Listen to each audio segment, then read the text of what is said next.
नमस्कार। फोकाटोपीडिया पर एक बार फिर से आप सभी का स्वागत है। आज हम लोग कल की जो बातचीत है उसी को आगे बढ़ाने के लिए बैठे हैं। कल की बातचीत हमारी थी documentation of folk voices an urgent call. इसके तहत पूर्णिया में जो मृतिका उत्कीर्णन होता है उसको लेकर के वो परंपरा अब खतरे में है। अनेक वजहें हैं और अनेक सवाल भी हैं। तो उन सवालों को लेकर के हम संजय जी से बातचीत करेंगे। हमारे साथ आदरणीय सुमन सिंह जी भी हैं, फोकाटोपीडिया परिवार के वरिष्ठ सदस्य। हम लोग इस बात की भी चर्चा करेंगे कि क्या उपाय है, आखिर उनको कैसे बचाया जा सकता है। पूर्णिया का जो मृतिका उत्कीर्णन है उसे लिखनी पढ़नी और चाक की परंपरा भी चेन कही जाती चेन है। वो चाक जी चेन चाक करते हैं। चेन चाक कहते हैं उसको। तो उन परंपराओं को कैसे संरक्षित किया जाए, क्योंकि वो जो समाज है वो अलग अलग जातिगत विशेषताओं को लिया हुआ समाज है। और हर जातिगत घरों में जिस भी जाति के लोग हैं उनके घरों में वो जो परंपरा है उसमें जो चित्रांकन होता है, जो मृतिका उत्कीर्णन होता है, उसमें अलग अलग मोटिव्स होते हैं जिसके जरिए हम पहचान भी पाते हैं कई बार उनको। तो शहरीकरण का असर ये हुआ है कि नए तरीके से बिल्डिंग बन रही हैं। अब मिट्टी की बिल्डिंग नहीं है, तो नए तरीके से बिल्डिंग बनने से ये हुआ कि हम उसको बचा नहीं पा रहे हैं। शहरीकरण का भी प्रभाव है, शहर के तरफ आने और जाने से भी ये इस परंपरा को नुकसान हुआ है। तो हम कैसे उनको संरक्षित कर पाए, इस सारे विषय को संजय जी ने बहुत गंभीरता से अध्ययन किया है। उन्होंने पूरा डॉक्यूमेंटेशन भी किया है, जिस डॉक्यूमेंटेशन को कल उन्होंने संक्षेप में पढ़ा भी। आज हम उसी चीज को आगे बढ़ा रहे हैं। तो मुख्य रूप से बातचीत करेंगे सुमन जी। संजय जी से सारे सवाल सुमन जी के होंगे। मैं भी बीच में सवाल करूंगा, मेरे पास भी कुछ सवाल हैं। और हम इन सबके जरिए एक संदेश भी देना चाह रहे हैं कि जो भी हमारे संस्कृति कर्मी हैं, कम से कम वो किसी न किसी रूप में अपनी कला परंपराओं का दस्तावेजीकरण करें। अन्यथा होगा ये कि एक समय के बाद हम अपनी पीढ़ी को क्या दिखाएंगे, ये हमें सोचना पड़ेगा।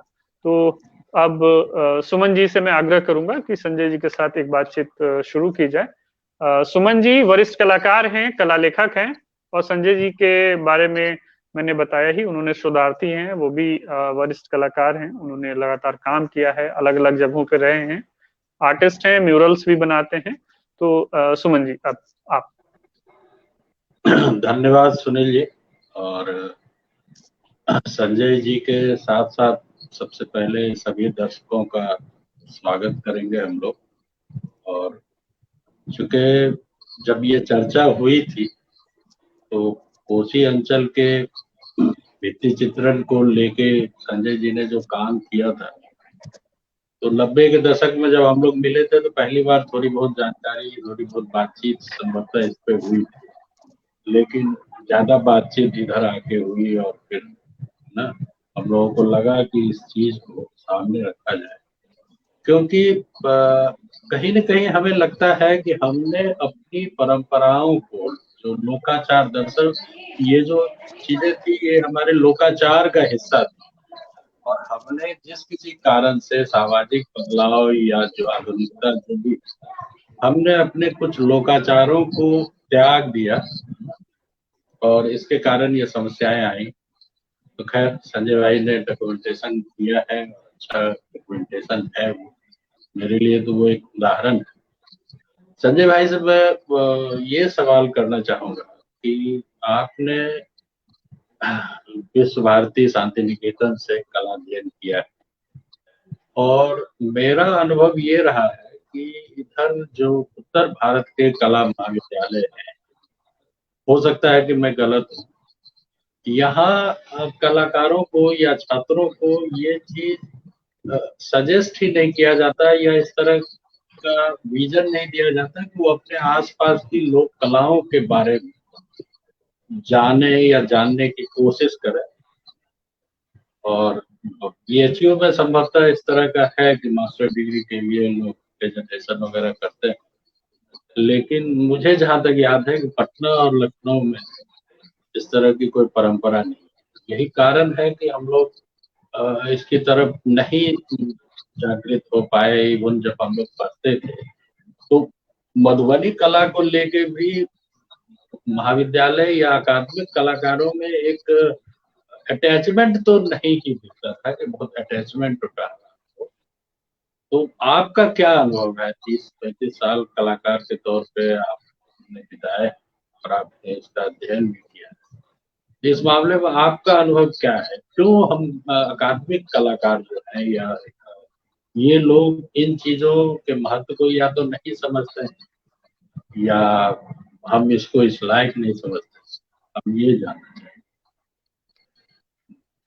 सबसे पहले तो मैं आप लोगों का बहुत बहुत धन्यवाद करना चाहूंगा कि आप लोगों ने पूर्णिया के इस भित्ति कला को एक प्लेटफॉर्म दिया ताकि मैं ज्यादा से ज्यादा लोगों तक ये पहुंच सके। इसके लिए सच मायने में मैं आप लोगों का बहुत बहुत आभारी हूँ। और मैंने जब ये काम किया था तो मेरी बहुत उम्मीद थी कि मैं इस पर बहुत कुछ करूं, लेकिन मुझे मौका नहीं मिला, आर्थिक मदद भी नहीं मिली और इस वजह से ये मेरे डिसर्टेशन में ही रह गया। जहां तक आधुनिक कलाकारों की बात आपने पूछी और कॉलेज की जो स्थिति है उसमें यह है कि शांति निकेतन की अगर आप परंपरा देखें, नंदलाल बोस, राम किंकर या विनोद बिहारी, इन लोगों की, तो हमेशा ही लोक कला को उन्होंने कला समकालीन कला में मर्ज करने की हमेशा ही कोशिश की है। इन्होंने सेपरेट कभी नहीं किया। ये शांति निकेतन के अध्ययन और अध्यापन का एक बहुत ही घनिष्ठ संबंध है इन दोनों में, और वही परंपरा लेते आए केजी सुब्रमण्यन, उनको कंटिन्यू करते रहे। और वहां पर है कि जब मास्टर डिग्री में डिसर्टेशन किया जाता है, छोटा एक ऐसे लिखा जाता है, एक कंपलसरी सब्जेक्ट भी है, तो अक्सर शिक्षक इस पर जोर देते हैं कि जो लोकल कला है, जो आसपास आपके है, उस पर थोड़ा सा ज्यादा ध्यान दें। और अक्सर लोग इस पर कोशिश करते हैं। उसी सिलसिले में जब मैं ये कर रहा था तो मुझे मनीदा, जिसको सुब्रमण्यन को हम लोग मनीदा कहते हैं वहाँ, हाँ, उन्होंने कहा कि तुम जाकर देखो कि अपने इलाके में कुछ है कि नहीं है। कल भी मैंने इसकी चर्चा की थी। मैं बचपन से देखता था संथाल के घरों में, जो मैं मेरे गांव जाने के रास्ते में पढ़ता था, और अच्छा लगता था। तभी जागरूकता नहीं थी कि आखिर ये है क्या, बस देखता था और चलते जाता था। लेकिन जब मनीदा ने याद दिलाया कि जाओ देखो कुछ है कि नहीं, तब मैं याद आया तुरंत कि हाँ, ये तो देखा करता था। फिर मैं जब जाकर देखा तो देखा कि बहुतायत में पड़े हुए हैं आसपास। मैंने कलेक्ट किया और उस पर लिखना शुरू किया और आज आप लोगों के सामने है। तो ये जागरूकता होनी चाहिए। आधुनिक कला और लोक कला को अलग करके हम नहीं रख सकते हैं। आप अगर केजी सुब्रमण्यन के कामों को देखेंगे और उनके म्यूरल्स को देखेंगे तो बहुत सारे लोक कला उसमें शामिल है। खासकर अगर उनके शांति निकेतन में बने जो ब्लैक एंड व्हाइट म्यूरल, जिसमें मुझे मौका मिला उनके साथ काम करने का, आप जब उसको अध्ययन करने लगेंगे तो लगता है कि इतना स्पॉन्टेनियस जो एक लोक शिल्पी करते हैं अपने कामों को, वही स्पॉन्टेनिटी उनके काम में भी है। और काफी हद तक लोक कला के तत्व उसमें देखने को मिलते हैं। तो इतना इंटीग्रेटेड है, जमीन से जुड़ा हुआ है वो सब काम। तो आधुनिक कलाकारों को भी ये चाहिए कि अपनी जमीन से जुड़ी हुई जो कला है उसको अपने काम में इस्तेमाल करें, जिसका अभाव अन्य आर्ट कॉलेज में है, ये देखने को मिलता जरूर है। और मैं म्यूरल करता हूँ और मैं कुछ एक आर्किटेक्ट बंधु हैं हमारे, जिनके ट्रेनी जो आते हैं, उनके इंटर्न्स, वो मेरे पास आते हैं ड्राइंग सीखने के लिए। उनसे जब बात करता हूँ, वो फ्यूचर के आर्किटेक्ट हैं, उनको म्यूरल की जानकारी नहीं है। तो मैं सबसे पहले उनसे यही बात करता हूँ कि म्यूरल क्या है, क्योंकि आर्किटेक्चर और म्यूरल दोनों अलग कभी नहीं हो सकते हैं। तो कॉलेज की हालत तो ये है हर जगह, चाहे वो आर्ट फील्ड में हो या आर्किटेक्चर फील्ड में या किसी और फील्ड में, हम जुड़े नहीं रहते हैं जमीन से। ये एक समस्या है और इसका समाधान तो जो है गुणीजन वही कर सकते हैं। ये बहुत ही आवश्यक है। आपने सही सवाल उठाया कि हमारे अध्ययन के क्रम में लोक कला का एक बहुत ही महत्वपूर्ण योगदान है हमारे समाज में, और वो होना चाहिए और लोगों में जागरूकता होनी चाहिए अपने लोक कला के प्रति। हाँ, मेरा कहना यह है कि जैसे बिहार ही नहीं, पूरी दुनिया में किसी भी हिस्से में चले जाए तो वहाँ एक खास तरह का लोकाचार हर जगह पे देखा जाता है।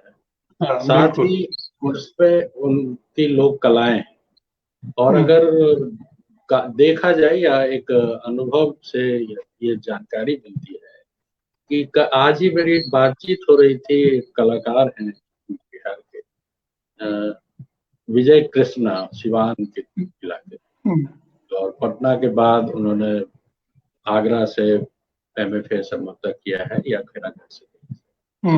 अब वो बता रहे थे कि उस इलाके में पिरिया नामक एक कला है जो भोजपुर अंचल में पाया जाता है और उससे जुड़ी बहुत सारी बातें हो रही।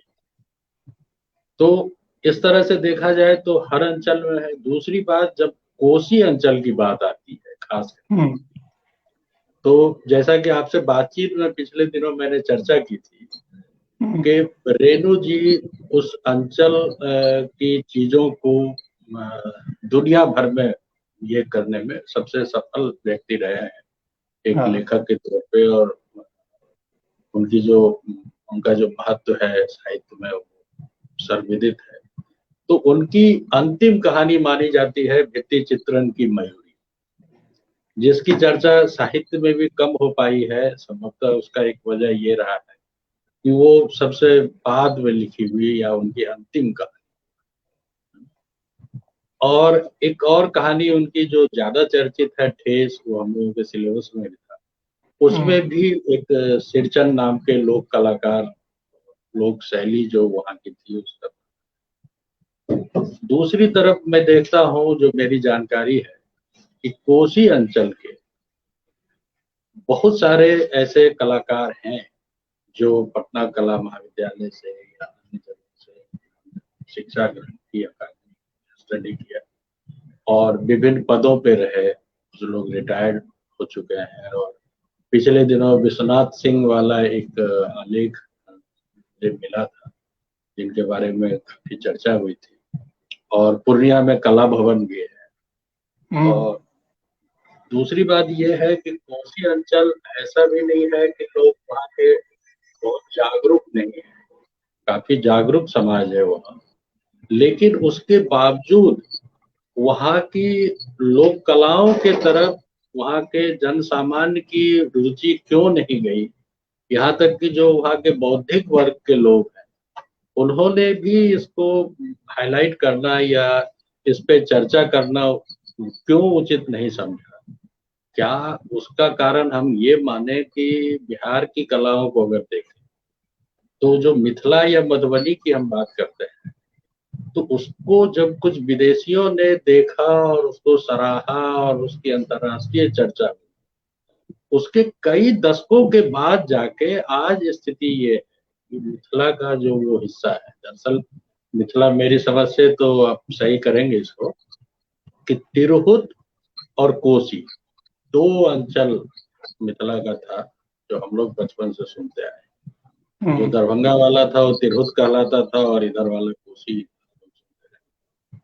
तो तिरहुत अंचल की कला तो समाज भी जागृत हो गया। आज सबसे ज्यादा मैथिली समाज को मैं धन्यवाद देता हूँ कि वो अपने कलाओं के प्रति बहुत गंभीर है और उनकी प्राथमिकता अब है। अब वो अपनी आइडेंटिटी से उसको जोड़ के देखते हैं।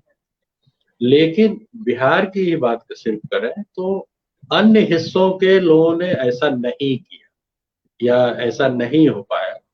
इसका क्या कारण आपको लगता है? ये तो मुझे तो लगता है जागरूकता की कमी है लोगों में।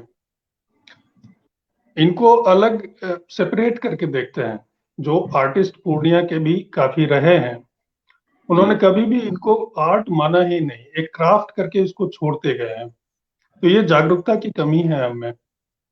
और जो लोग करते हैं, जब मैं ये ट्रैवल कर रहा था, डॉक्यूमेंट कर रहा था, उस समय जिनके घर में जाकर मैं तस्वीरें लेता था, उस घर के जो मर्द लोग होते थे, पुरुष, वो कहते इसमें क्या है, अरे इसका फोटो ले रहे हैं, ये तो बच्चे औरतें सब दिन भर ऐसे ही दीवार को खराब करते रहते हैं, इसमें ऐसी क्या खास बात है।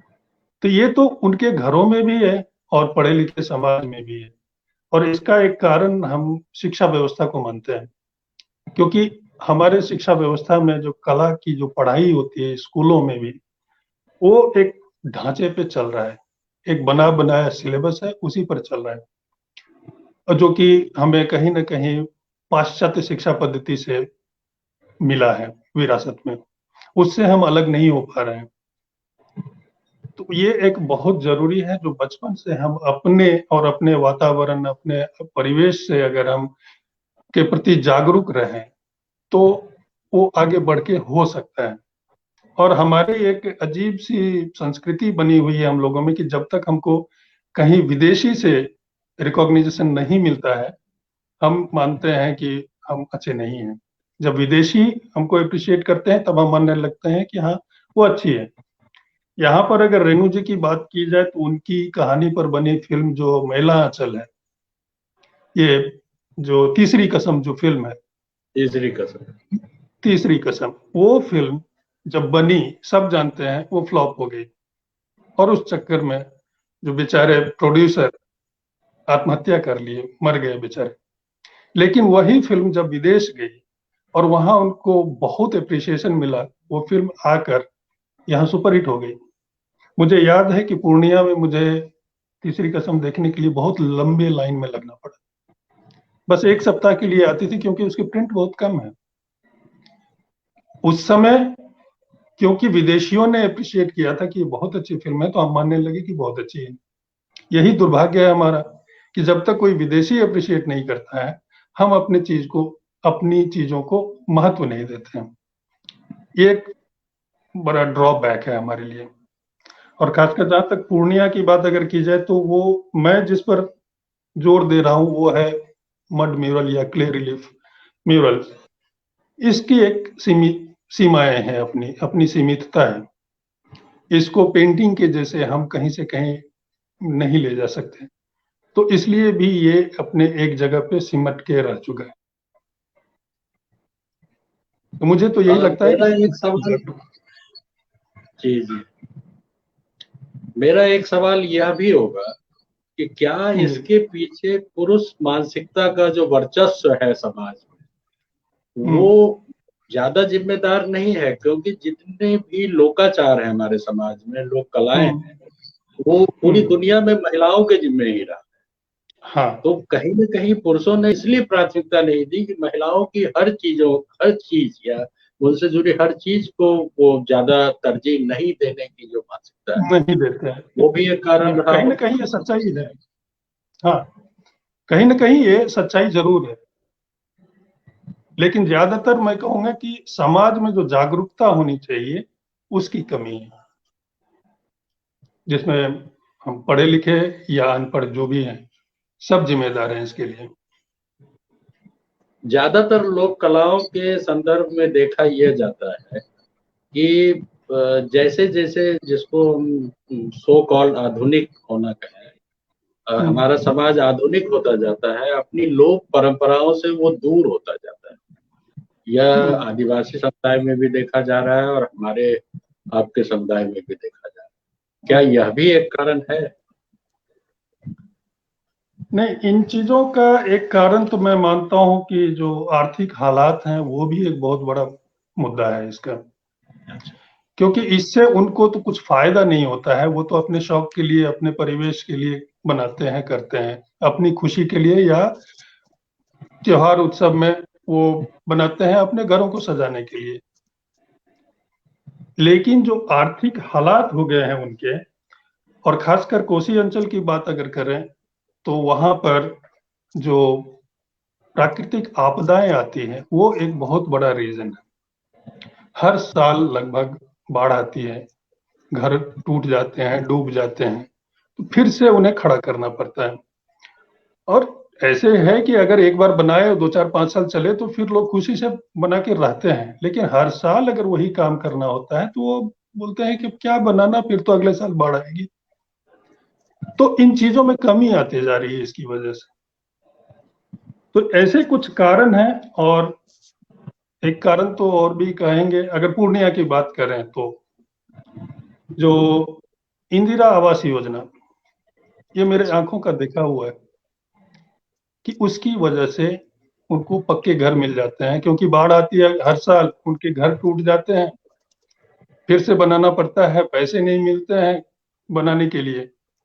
तो सरकार जो दे रही है बड़े खुशी खुशी ले लेते हैं, लेकिन मिलता क्या है उनको? एक कमरे का ईंट का मकान। तो वो जो संस्कृति रही है गांव की, जो एक आंगन हो, चाहे बड़ा हो या छोटा हो, जो आंगन की संस्कृति खत्म हो जाती है जब इंदिरा आवास योजना बनता है, और मिट्टी की दीवार के बदले ईंट की दीवार मिल जाती है, तो फिर मिट्टी का काम ही खत्म हो जाता है। ये भी एक बहुत बड़ा रीजन है जो सरकार ने। संजय जी, एक एक छोटा सा सवाल ये कि बाढ़ या इस तरह की समस्या तो कोशी अंचल में लगातार बनी हुई रही है। हाँ। ये आज की समस्या नहीं है, ये पुरानी समस्या है। उन सब के बीच आखिर इसकी एक उत्तर जीविता बनी हुई थी। ये प्रैक्टिस में रहा है। आप इवन आपने जहां तक डॉक्यूमेंट किया है वहां तक भी ये प्रैक्टिस में रहा था, तभी आपने डॉक्यूमेंट भी किया। कुछ नुकसान जरूर हुआ होगा या काफी कुछ नुकसान हुआ होगा, लेकिन परंपरा तो बनी हुई थी। तो एक तो ये कि वो उत्तरजीविता किन रूपों में थी, कैसे उनकी वो बनी हुई थी, वो पीढ़ी दर पीढ़ी आकर चल रही थी उन तमाम समस्याओं के बावजूद। तो जो आपने जो डॉक्यूमेंट किया उस समय की मूल समस्याएं क्या थी? दरअसल आपने इसको भी डॉक्यूमेंट किया होगा, लोगों से बातचीत की होगी, इसको जरा सा विस्तार में अगर आप समझाएं। नहीं, उनकी मूल समस्या तो आर्थिक समस्या है जी। क्योंकि वो, उनके पास तो पेट भरने के लिए है नहीं। तो जब पेट भरता है तभी हम कुछ और सोचते हैं। और हमेशा मैं जिस गांव में भी गया, कुछ कुछ गांव में तो मुझे कुछ भी नहीं मिला, लेकिन लोगों ने इस तरह से घेर लिया, और वो बुरी हालत थी उनको देखकर, मुझे सच में आंख में आंसू आने लगे थे। पहनने को ढंग के कपड़े नहीं है गांव में, रिमोट दूर दराज के गांव में, और सबों ने घेर लिया, बोला कि आप तो सरकार के आदमी हो, देखो हमारी। और मेरी तो एक नहीं सुने, सब लगे भीड़ लगा के अपना दुखड़ा रोने के लिए। तो वो क्या करेंगे जिनको खाने के लिए नहीं है, रहने के लिए ढंग का कुछ नहीं है, तो वो क्या कर सकते हैं? तो सबसे बड़ी समस्या है आर्थिक, रोजगार नहीं है। उस समय, मैं नाम नहीं लेना चाहता हूँ, लालू प्रसाद यादव का सरकार था, सभी लगे कोसने। मैंने कहा भाई, मैं तो सरकारी आदमी हूं नहीं, मैं कुछ और संस्कृति देखने आया हूँ यहाँ, उसका डॉक्यूमेंटेशन करने आया हूँ। समझा रहा हूँ, लेकिन वो मानते नहीं है कि नहीं, आप तो शहर से आए हो, आप जरूर सरकारी आदमी हो, सर्वे कर रहे हो। तो सबसे बड़ी समस्या है अनएम्प्लॉयमेंट और उनकी गरीबी। जी। संस्कार में तो उनके है, कला शिल्प उनके संस्कार में है, लेकिन जब पेट भरेगा तभी आदमी कला का काम कर सकता है, मेरा मानना ऐसा है। अच्छा, इसमें हमने ये भी कहा था कि जो लोग भी इस प्रोग्राम को देख रहे हैं वो अपने प्रश्न भी प्रस्तुत कर सकते हैं। एक प्रश्न है विपिन जी का आपसे, मैं आपके समक्ष रख रहा हूँ, स्क्रीन पे ये प्रश्न दिख जाएगा। विपिन जी ने पूछा है कि जो विधि आप इस कला को जीवित, जिस भी प्रकार से आप इस कला को जीवित करने का, रखने का प्रयास कर रहे हैं, उसके मूल स्वरूप या मौलिकता में कितना अंतर है? एक्चुअली ये कुछ ज्यादा ही हिंदी हो गया है, तो मुझे थोड़ा सा अगर समझा दे सरल भाषा में। इनका आशा ये है कि आपने इसको रिवाइव करने के लिए जिस तरह की तकनीक का उपयोग किया, जो म्यूरल्स आपने बनाए, है ना, उसमें आपको क्या लगता है कि उसकी जो ओरिजिनलिटी है वो कितने % तक बच पाई या कंटिन्यू कर पाई? नहीं, मैं जो काम किया ये उन मृतिका उत्कीर्णनों या जो क्ले रिलीफ म्यूरल है उससे इंस्पायर्ड होके है। मैंने उसको दोहराने की कोशिश नहीं की। तो ये गलत होगा कि उसको उसके साथ लिंक किया जाए। जैसे इंस्पिरेशन आप ले सकते हैं कहीं से भी, तो मुझे वो माध्यम और उनके जो पूजा घरों को जो देखा, जिसका फोटो मैं भेज नहीं पाया क्योंकि उसका स्लाइड है मेरे पास, प्रिंट नहीं है। जी जी जी। उनके पूजा घरों की जो तस्वीरें जो हैं, वो देखकर जो मुझे अनुभूति हुई, जो आस्था की जो फीलिंग आई कि मेरे जैसा आदमी जो पूजा नहीं करता है, मैं ऐसा नहीं है कि धर्म में या पूजा में विश्वास नहीं करता हूँ, नहीं करता हूं मैं, लेकिन मैंने जो देखा और जो श्रद्धा, उनकी श्रद्धा जो दिख पड़ी वहां पे, तो मुझे लगा कि नहीं, ये कुछ करना चाहिए। और मैं बहुत सालों तक इसको संजोए रहा। फिर एक दिन जब मुझे लगा कि किस मीडियम में किया जाए, उसके लिए बहुत सारे मीडियम का मैं खोज करता रहा कि कैसे किया जाए जो कि हल्का भी हो, आसान भी हो। मैं आजकल जो फाइबर ग्लास में लोग बहुत करते हैं, मैं उसको पसंद नहीं करता हूँ क्योंकि एकदम से एटमॉस्फेयर के लिए, हमारे परिवेश के लिए अच्छा नहीं है वो। तो मैंने इको फ्रेंडली ऐसी कुछ चीजें हो जो सस्ता भी हो और उसके जैसी फीलिंग भी ले आए। तो मैंने देखा कि पेपर मैसी यहाँ जिसको हम बिहार में सूप बोलते हैं, जी बिहार में सूप को और जो टुकड़ी होती है उसको संथाल लोग गोबर से लीपते हैं और उसको यूज करते हैं गोबर से लीपने के बाद। यहाँ पर साउथ में हल्दी भी यूज करते हैं उसको पोतने के लिए, और उसके साथ पेपर मैसी मिला के कागज की लुगदी बना के उससे लेपते हैं। मैंने देखा कि वो बिकता है यहाँ पर बना बनाया पेपर मैसी, और वो घर घर जाकर वैसे लेपता है। अब वो भी पिछले 10 सालों में कम हो गया है। तब मुझे ये आइडिया आया कि चलो इससे वो मिट्टी की दीवार की फीलिंग मैं ला सकता हूँ, और रिजल्ट अच्छा रहा। उसके कुछ मोटिव से मैं इंस्पायर्ड हुआ। उनके तो बहुत ही स्पॉन्टेनियस है, नेचुरली मैं एक ट्रेंड आदमी हूँ, तो मेरा जो नजरिया होगा, मेरा काम करने का तरीका होगा, वो थोड़ा सा भिन्न तो होगा ही। फिर उनको मैं कॉपी क्यों करूं? तो उनसे प्रेरणा लेकर मैंने अपने काम किए। और ये म्यूरल नहीं है, ये पैनल है। इसको म्यूरल करना बिल्कुल गलत होगा क्योंकि म्यूरल एक अलग विधा है। तो ये एक पैनल है जो रिलीफ पैनल मैं कहता हूँ इसको। उसमें मैंने उससे प्रेरणा लेकर काम किया, उसकी अनुभूति को रखने की कोशिश की। आस्था, मेरे उस एग्जीबिशन का नाम भी था आस्था। जो आस्था क्या है, एक एब्स्ट्रैक्ट फॉर्म में, जिसमें कुछ बिंदु हैं, कुछ हाथ के पंजे के छाप हैं, कुछ ट्री फॉर्म है, कुछ ऐसे ही अजीबोगरीब जो फॉर्म वो लोग इस्तेमाल करते हैं, उसी को पूजते हैं और शक्ति मानते हैं उसमें।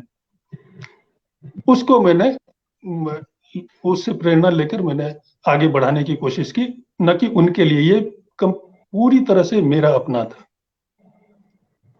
अच्छा, एक सवाल और फिर सुमन भैया के पास हम आ रहे हैं। एक छोटा सा सवाल ये कि आप चूंकि पूर्णिया में उन तमाम जगहों पर थे, वहां भी एक एक तबका जरूर ऐसा होगा जो समृद्ध रहा होगा। हाँ। क्या उनका कोई इंटरेस्ट नहीं है इस तरह के चीजों में, इसके संरक्षण की तरफ?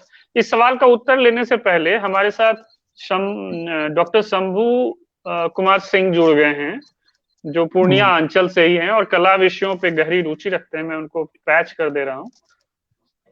शंभू जी नमस्कार। जी जी नमस्कार। जी आप सभी लोग। जी संजय जी, आपके उत्तर के बाद फिर हम लोग बातचीत जारी रखेंगे। जी। हाँ संजय जी, जो मैंने पूछा था कि क्या वहाँ का समाज जो समृद्ध है उसका कोई इंटरेस्ट नहीं रहा है? बिल्कुल नहीं, बिल्कुल ही नहीं। उनके घरों में तो दीवारों पे एक कोई चिन्ह नहीं मिलेगा। वो इसको मानते ही नहीं, और मानते हैं कि ये तो मैथिली में बोलते हैं छोटका लोगों का काम है।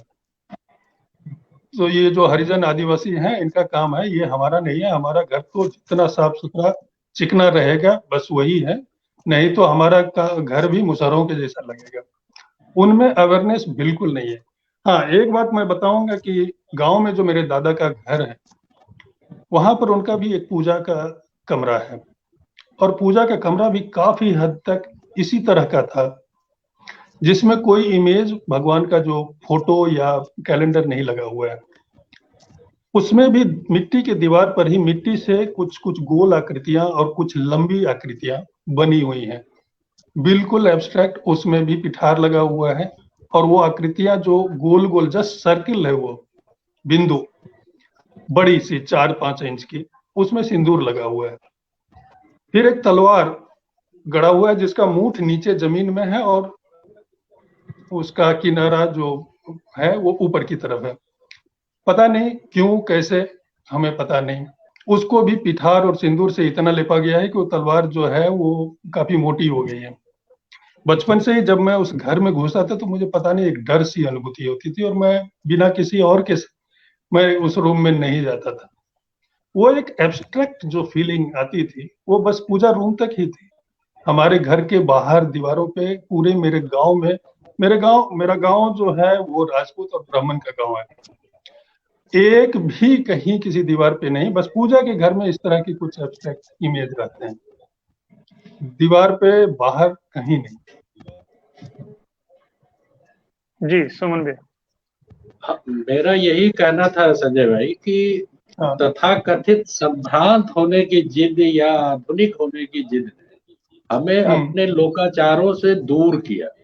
जैसे इससे हाँ, थोड़ा इतर हटके हम बात करें, जो सबसे बड़ा महत्वपूर्ण हम लोगों के जीवन में था, शादी विवाह जैसी चीजें जो थी, उसमें भी आप देखिए कि देखते देखते जो लोकाचार का हिस्सा था वो फॉर्मल जो होता चला जा रहा है और बाकी जो बाह्य आडंबर है वो हमारे समाज में बढ़ता जा रहा है।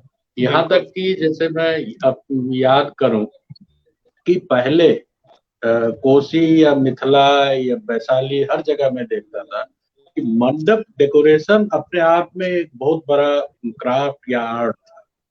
अब वहां भी फॉर्मेलिटी आ गई है और कोहबर में हमने देखा है कि लोग फ्लैक्स प्रिंट लगाने लगे हैं। इस तरह की चीजें आ गई हैं कि जो कोहबर लिखा जाता था उसकी जगह पे अब सबसे आसान है कि फ्लैक्स प्रिंटर को आप जाके दे दिए और वो प्रिंटर नाम दूल्हा दुल्हन का लिख के। तो ये कहीं ना कहीं हमारे कमिटमेंट में आई हुई कमी है, मेरा ये आप इसको मौरी भी नहीं आ रहा है, माली से मौरी भी नहीं आ रहा है जी। तो ये हमने अपने लोकाचारों से दूरी बनाई है, ये सबसे बड़ा कारण हुआ है। अदरवाइज देखिए मटेरियल जो चेंज होने वाली चुनौती थी, जब आप गुफाओं में रहते थे आप गुफा में चित्र बनाते रहे, जब गुफा से आप बाहर निकलते हैं तब आप चित्र बनाते रहे। लेकिन जो आज का सो कॉल्ड जो सभ्य समाज हम मान रहे हैं या आधुनिक समाज, यहाँ आते आते हमने अपने चित्रों से, अपने गीतों से, अपने गायन से, अपने डांस फॉर्म से, जो भी ये थे उनसे दूरी बनाई। और आपने जो ये बात कही कि जो छोटी जाति सो कॉल्ड जो कह देते हैं, तो उनका कमिटमेंट अभी भी अपने प्रतीकों के प्रति ज्यादा बेहतर है ना? हाँ, बेहतर हम सभ्य समाज या जो सवर्ण मानसिकता की हम ये करें तो यहाँ आके ये कुरीति ज्यादा है, बहुत ज्यादा है और कभी भी सराहा नहीं है इन लोगों ने।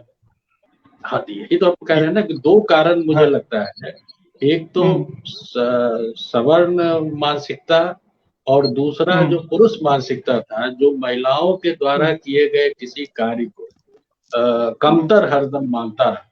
हमारे लोक कलाओं के साथ मेरी समझ से सबसे बड़ा संकट ये है। इससे आप कितना? ये बिल्कुल मैं बिल्कुल सहमत हूँ आपके साथ, ये सच्चाई है।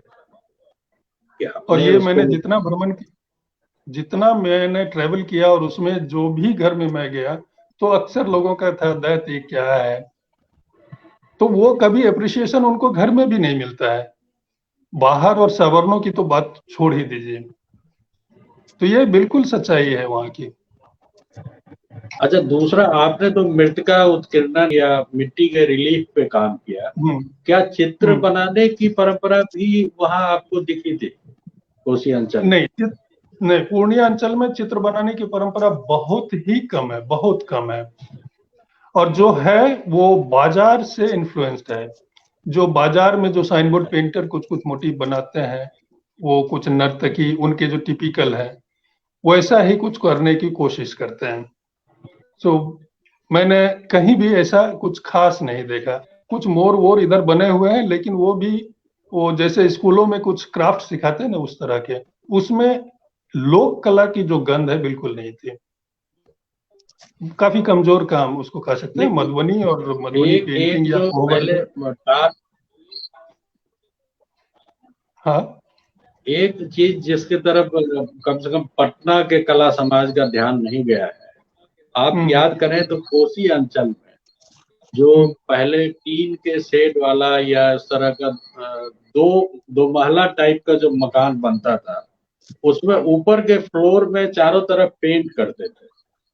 हम्म ये आपने देखा होगा चारों तरफ, हालांकि वो नहीं, कैलेंडर आर्ट ही हम्म था ज्यादातर जो हम्म मैंने देखा, हम्म, वो उसी तरह का होता था। अब वो भी पक्का मकान बनने के चक्कर में वो भी गायब हो रहा है। तो मेरा कहना हाँ था कि कला के प्रति लगाव उस रूप में भी तो कम से कम बचा हुआ था, कैलेंडर आर्ट के हम्म फॉर्म में भी। हम्म, लेकिन जब आप पक्के मकानों में आए तो आपने उसको भी छोड़ दिया, हाँ उसके और उसका तो उसके कोई कारण तो, डॉक्यूमेंटेशन मुझे नहीं दिखा। हाँ वो होगा भी नहीं उसका डॉक्यूमेंटेशन, क्योंकि वो अवेयरनेस तो थी नहीं उस समय भी। और लोगों का जो रुझान बदलता गया, खासकर सिनेमा और टीवी आने के बाद से, तो उसकी नकल लोग अपने जीवन में करने लगे। उसकी वजह से भी ये कलाएं खत्म होती जा रही हैं। एक तो टीवी की वजह से उनको समय नहीं है, और फिर टीवी में जो घर और परिवेश दिखता है उनको, उसको अपनाने की बहुत कोशिश करने लगते हैं। ये भी एक समस्या इसमें मानी जा सकती शंभू भाई अभी भी पूर्णिया से जुड़े हुए हैं, जाते आते है। रहते हैं, तो वो बताएंगे कि क्या इस तरह की चीजें अभी वहाँ हैं या बिल्कुल संभव। अभी कुछ है जो पुराने मकान हैं। मैं देखता हूँ धमदाहा से कुंवारी जाने के रास्ते में हम्म तरौनी है, कालीबाग जैसे जो गांव है, जो आदिवासियों का गांव है, हम्म हम्म तो रोड हम्म किनारे कुछ घर अभी ऐसे भी हैं जो हम्म पुराने घर हैं, जो अभी टूटे नहीं हैं। तो उनमें अभी मैं रोड से देखता हूँ तो है उस तरह का, और भित्ति चित्रण भी है। तो मैंने उन्हें उसे देखा है। हम्म और जब जब अभी आप जो बात कर रहे थे कि अभिलेखन की बात जो है, तो अभिलेखन में क्या है कि कलाकार इसमें दो वर्ग है। एक तो अभिलेखन करने का वर्ग, और एक है जो कलाकार वर्ग है। दोनों की सामाजिक और आर्थिक स्थिति भिन्न रही है। जो पढ़ा लिखा वर्ग था, जो जिसको क्षमता थी अभिलेखन करने की, वो इसको इग्नोर किया। जो कलाकार वर्ग है, जो आदिवासी वर्ग है, उसको इग्नोर किया। तो यह अभिजात बनाम वो जो क्या क्या कहते हैं सामान्य जन का हम एक देख सकते हैं कि वो एक संबंध रहा है। इसलिए इसका अभिलेखन इग्नोर किया गया है।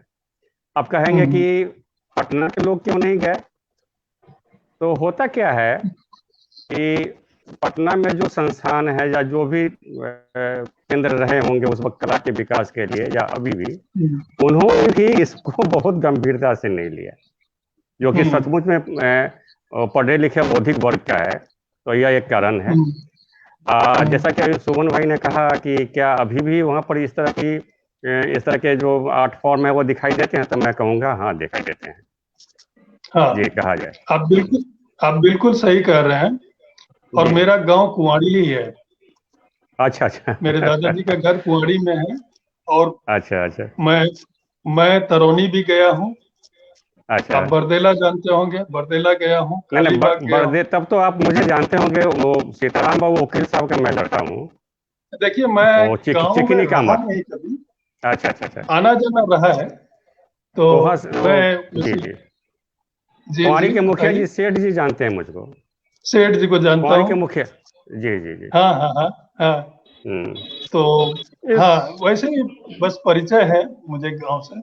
तो ये सब इलाके जी में जी। मैं खूब घुमा हूँ और साइकिल से घुमा हूँ, ताकि अच्छा हर अच्छा। घर हर गांव में मैं जा सकूं। तो तो उधर काफी अच्छा बरदेला से समय भी रहा। अगर जी जी, जी बरदेला बताएं। से अगर पश्चिम की तरफ जाएं आप, भवानीपुर की तरफ हाँ, जाएं, तो मैं अभी भी भवानीपुर गया आपको हूँ। कुछ, हाँ हाँ।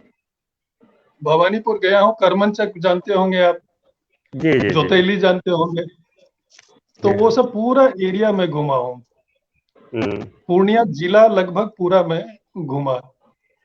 तो जैसा कि अब एक और समस्या जो आ रही है, जैसा कि सुमन भाई ने कहा, आपने भी कुछ चर्चा की थी कि इंदिरा आवास के आवंटन के कारण जो आवंटन हो हम्म, रहा है, हम्म, तो क्योंकि यह मिट्टी से किया जाने वाला कार्य है, आर्ट फॉर्म है, तो जी, जब ईंट से मकान बनने लगते हैं तो यह फॉर्म थोड़ा वो प्रभावित होता है, या कहिए कि पूरी तरह से नष्ट होता है। हम्म, और फूस की वो छप्पर भी नहीं बन रहे हैं, उस पर टीन हम्म, चढ़ा देता है अगर कम पैसा है, या नहीं तो उसको पक्का कर दिया जाता है। तो मैं संजय जी से मैं अनुरोध करूंगा कि एक ये ऐसा जो अभी आपने कहा कि पेपर मेसी एक है, एक तरीका है, हम्म, एक दूसरा क्या तरीका हो जो स्थानीय कलाकार उसको सहज रूप से अडॉप्ट करें, और फिर वो हम्म, इंदिरा आवास के ही आवास में अपनी जो कला मनोवृत्ति है उसको प्रदर्शित कर पाए। उस पर एक बिल्कुल अपनी सही राय दे सुझाव है सकते हैं आपका। आप। नहीं जी नहीं, जी। ये बिल्कुल सही सुझाव है, और हमको इसके बारे में सोचना जो स्थानीय बहुत ही संसाधन जरूरी से है। ही वो निकल हाँ, पाए। जी हाँ, जो संसाधन जो वहां पर लोकली अवेलेबल है और जी जी। सस्ता भी हो, तो हम्म। ये बहुत ही बेहतर होगा, और इस पर हमको काम करना चाहिए। हम्म। और उसके साथ मेरा कुछ अलग भी व्यू पॉइंट है जो इंदिरा आवास के लिए है, जी कि इंदिरा आवास का एक डिजाइन बन गया है जो सरकार की तरफ से पूरे हिंदुस्तान में बनाया गया है, और एक कंपार्टमेंट रेल की तरह से बना देते हैं, एक एक कमरे का घर, और बस हो गया, हाथ धो लिया उस काम से, कि हमने उनको दे दी सुविधा गरीबी रेखा से ऊपर उठाने के चक्कर में। कभी भी ये नहीं समझते हैं कि जो स्थानीय जो लोग हैं उनकी क्या संस्कृति है, उनका रहन सहन क्या है, उनकी परंपरा क्या है, या कभी नहीं सोचा। चाहे वो कर्नाटक हो या फिर वो पूर्णिया हो, एक ही तरह से सबको डील करते हैं। वहाँ के लोग हिंदी बोलते हैं, मैथिली बोलते हैं, भोजपुरी बोलते हैं। उनका खान पान अलग है, यहाँ कर्नाटक में कन्नड़ बोलते हैं, इनका खाना पाना अलग है, रहन सहन अलग है। यहाँ नारियल की ज्यादा खेती होती है और नारियल ज्यादा उपयोग में लाया जाता है। ये चीज नहीं सोचे, एक ही तरह का मकान दोनों जगह बना दिए। बिहार में, नॉर्थ इंडिया में अक्सर है कि एक आंगन संस्कृति है, जो आंगन का होना एक बहुत ही जरूरी चीज है, आंगन। लेकिन वो कल्चर खत्म हो जाता है। छोटे छोटे घर हो, मुसहर हो या संथाल हो, उनके पास एक छोटा आंगन हमेशा से रहा है। चाहे बड़ा हो छोटा हो, आंगन जरूर है, जिसमें वो अपने अनाज सुखाते हैं, कपड़े सुखाते हैं, या पूजा पाठ जो भी करना हो उस आंगन में करते हैं। उस संस्कृति को बिल्कुल खत्म कर दिया। तो इसके लिए सरकार को कुछ सोचना चाहिए कि कुछ डिजाइन बनाए ऐसे। मेरा तो मानना है कि कुछ आर्किटेक्ट को गवर्नमेंट एम्प्लॉय करे। बहुत सारे ऐसे आर्किटेक्ट हैं जो इस तरह से काम करना चाहते हैं फ्री में समाज सुधार के लिए। उन सबको बुलाए, उनसे बात करें और उनको स्टडी टूर पे भेजे, कि अब ठीक है, पूर्णिया और सहरसा और इस तरह के एरिया जो कोसी अंचल है, वहां जाकर आप देखिए कि लोकल में प्रॉब्लम क्या है, भौगोलिक स्थिति क्या है, वहां का संस्कार क्या है, संस्कृति क्या है, लोगों का रहन सहन क्या है। स्टडी करके आप क्लस्टर बनाइए घर का, जिसमें एक आंगन जो उनकी संस्कृति रही है वो आंगन भी रहे, चाहे छोटा ही सही, 10 बाय 10 का हो, लेकिन आंगन रहे।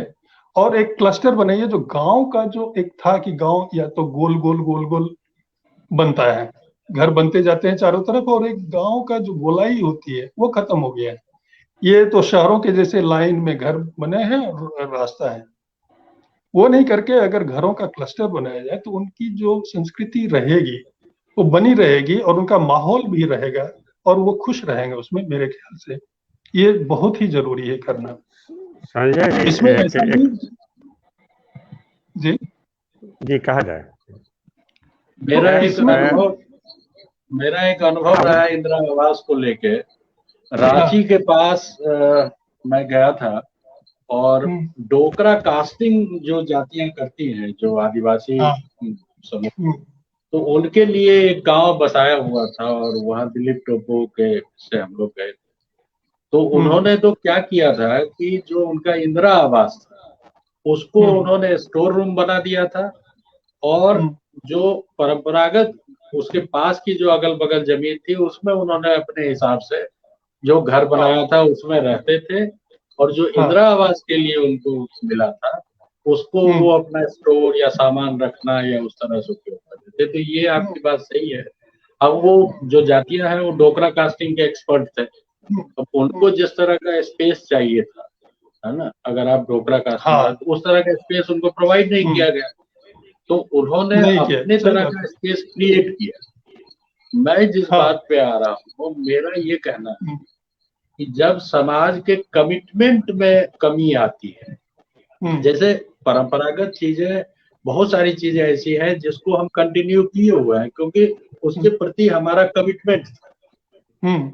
लेकिन कला के प्रति जो हम बार बार कह रहे हैं कि जिसको हम तथाकथित सभ्य समाज कहते हैं, वो अपने कलाओं के प्रति या अपने लोकाचार के प्रति उसको एक इंफिनिटी कॉम्प्लेक्स आ गई कि अगर हम इसको कंटिन्यू करते हैं तो हम शायद पिछड़ा मान लिए जाए। हाँ।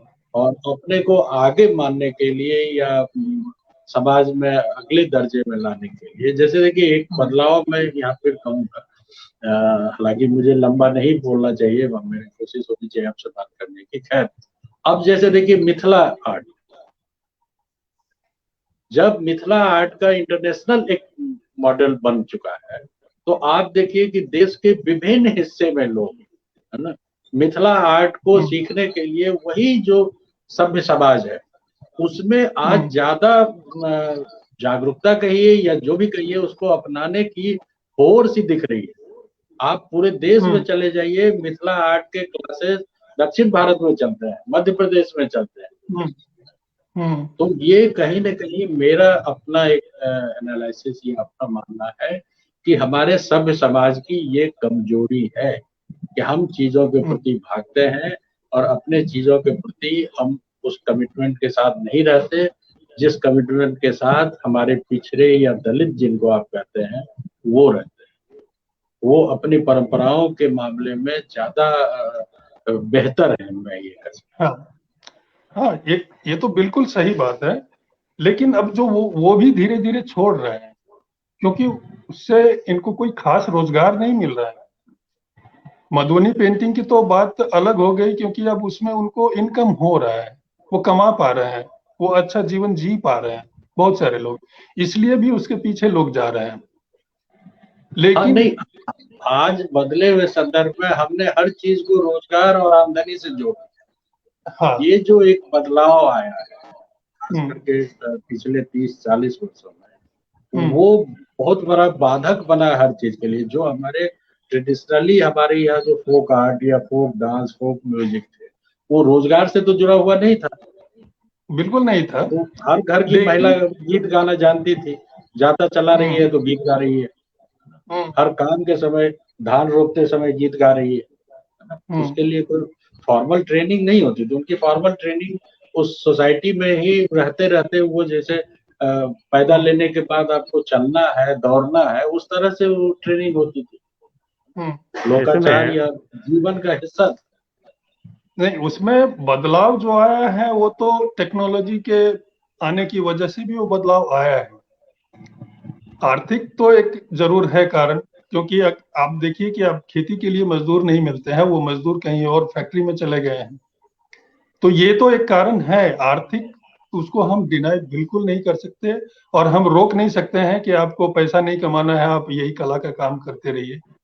मैं तो मानता हूं कि उनको भी मिलना चाहिए और उनको भी ऐसी सुविधाएं प्रदान नहीं, इसमें एक बात मैं कहना चाहूंगा, लेकिन मैं ये कह रहा हूँ कि आज आप बिहार के गांव में जा रहे हैं तो वहां मार्बल टाइल्स लग रहा है गांव के घरों में।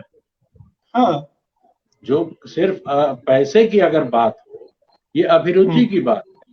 मार्बल जो बिहार की चीज नहीं थी, टेराकोटा, आप वहाँ के चीजों में देखिए टेराकोटा का चलन था, टेराकोटा आपने छोड़ दिया, है ना। हर गांव में टेराकोटा इतना कॉमन था, वो खत्म कर दिया। इस बीच सुमन भैया एक तस्वीर आ रही है नेपाल से, विराटनगर में एससी सुमन जी हैं, उन्होंने कुछ म्यूरल्स की मड म्यूरल स्मृतिका और किरण की तस्वीरें भेजी हैं, वो मैं स्क्रीन पर दिखा रहा हूँ आपको। अगर वो उपलब्ध संजय हो जी तो आप उसे भी बात देखें। और हाँ बिल्कुल।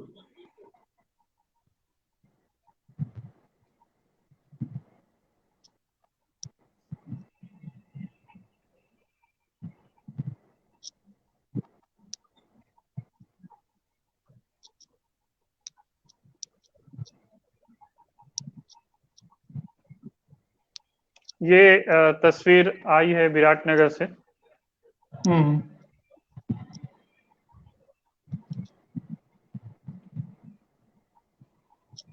हम्म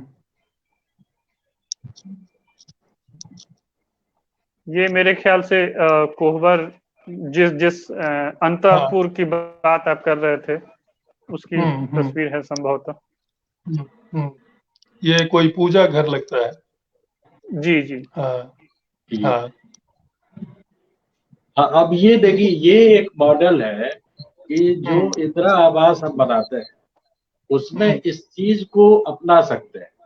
अब हाँ। मुझे पता नहीं है कि विराटनगर ये भारत वाले हिस्से में है या नेपाल वाले हिस्से में। ये नहीं नहीं, नेपाल वाले नगर हिस्से तो में। नेपाल में। नेपाल का ही है। नेपाल में। जी। नेपाल में।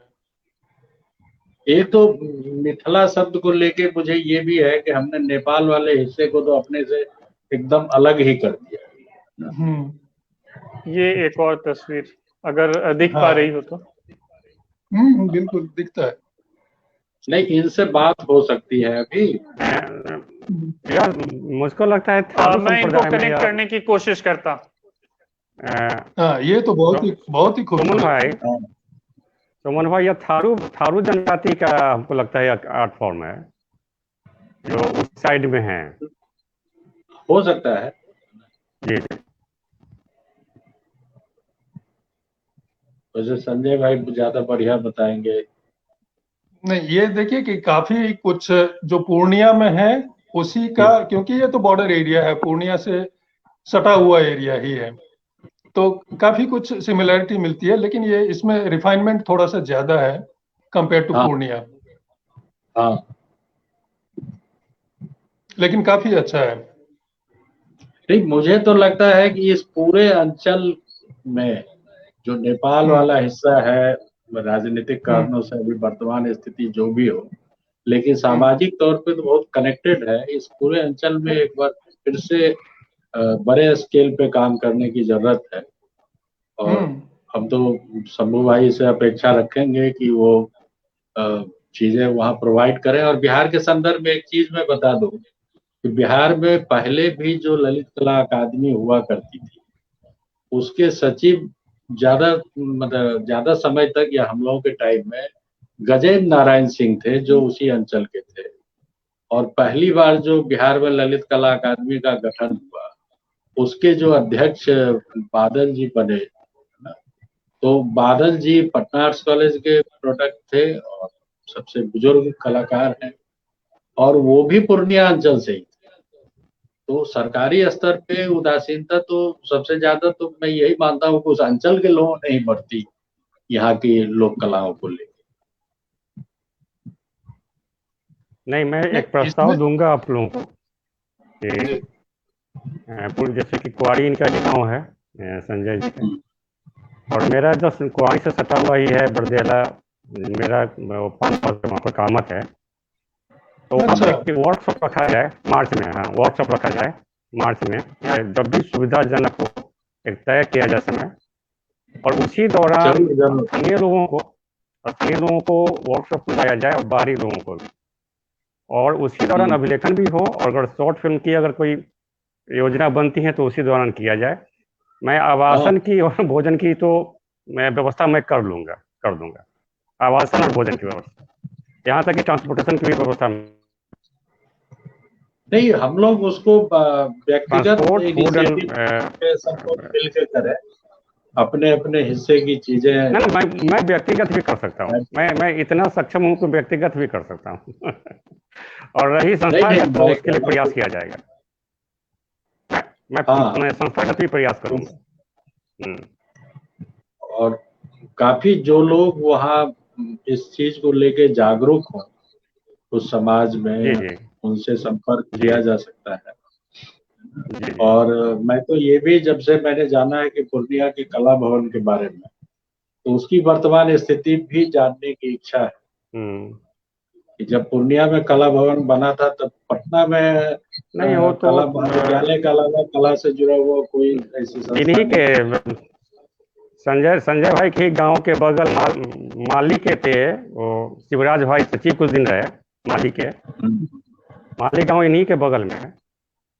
तो वही मैं कह रहा हूँ कि जिस हमारे समय बगल में जो सुधांशु जी का जिक्र मिलता है, जिनके संरक्षण में वो बना था, तो वो विधानसभा अध्यक्ष थे, तो वहाँ राजनीतिक संरक्षण भी था और सामाजिक संरक्षण भी था। उस पूर्णिया अंचल से कैसे चीजें गायब हो गई, ये थोड़ा तो हम लोगों को भी सोचना होगा। और उस समाज के मैं दो लाइन कहना चाहूंगा उस पर। नहीं, इस पर मैं बोलना चाहूंगा जी जी, क्योंकि मैं पूर्णिया कला भवन से काफी जुड़ा रहा हूँ। पूर्णिया कला भवन सुधांशु जी के नाम पर ही रह गया। वहां पर कला नाम की कोई चीज नहीं है आज।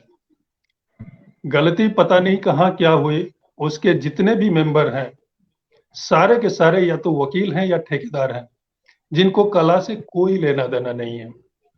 मैं वहां जो फाउंडर सेक्रेटरी थे रूपलाल यादव, उनको अच्छी तरह से जानता था और मैं वहां हॉबी क्लास में भी जाता था। जो हमारे स्कूल के टीचर संडे को 4 घंटे के लिए हॉबी क्लास चलाते थे बिना पैसा लिए। एक पैसा नहीं लेते थे, बेचारे पैदल चल के 4 किलोमीटर आते थे। और हम लोगों का फी था 2 रुपया, वो ऑफिस के मेंटेनेंस के लिए। जो भी आए, जो बिल्डिंग बनाने के लिए सरकार पैसा देती, आधा सीमेंट बालू उनके घर जाता था। कभी कोई कल्चरल एक्टिविटी नहीं हुई। जब भी उनको पैसा लेना होता था तो मिनिस्टर को बुलाते थे पटना से और वो आते थे, हमें एक एग्जीबिशन लगानी पड़ती थी। हम लोग तो हॉबी पेंटर थे उस समय, हॉबी में जो सीखते थे। और वहाँ कथक और तबला का 2 क्लास चलता था, वो भी मामूली, और उसका सर्टिफिकेट मिलता था प्रयाग में। तो कला भवन की स्थिति तबला के, हाँ मैं जानता हूँ, घोष बाबू। हाँ हाँ, तो उन सबको मैं अच्छी तरह से जानता हूँ। जी जी। तो किन्हीं लोगों ने कुछ भी नहीं किया। शिवराज सिंह हमारे संबंधी हैं और जो बाद में मैं जाना एक वकील हैं, वो भी हमारे संबंधी बनते हैं, सेक्रेटरी बने वो लोग। कभी उन लोगों ने कला के लिए कुछ भी नहीं किया। तो कला भवन महेश्वर प्रसाद या अरविंद सिंह, महेश्वर प्रसाद को भी जानता हूँ, और अरविंद सिंह सहयोगी प्रेस वाले के बेटे हैं, स्नेही जी के बेटे, मैं नाम भूल रहा हूँ अभी। और दिवाकर भाई दिवाकर भाई हमारे समधी है वो। ओ दिवाकर सिन्हा, अच्छा दिवाकर सिंह हमारे समधी है।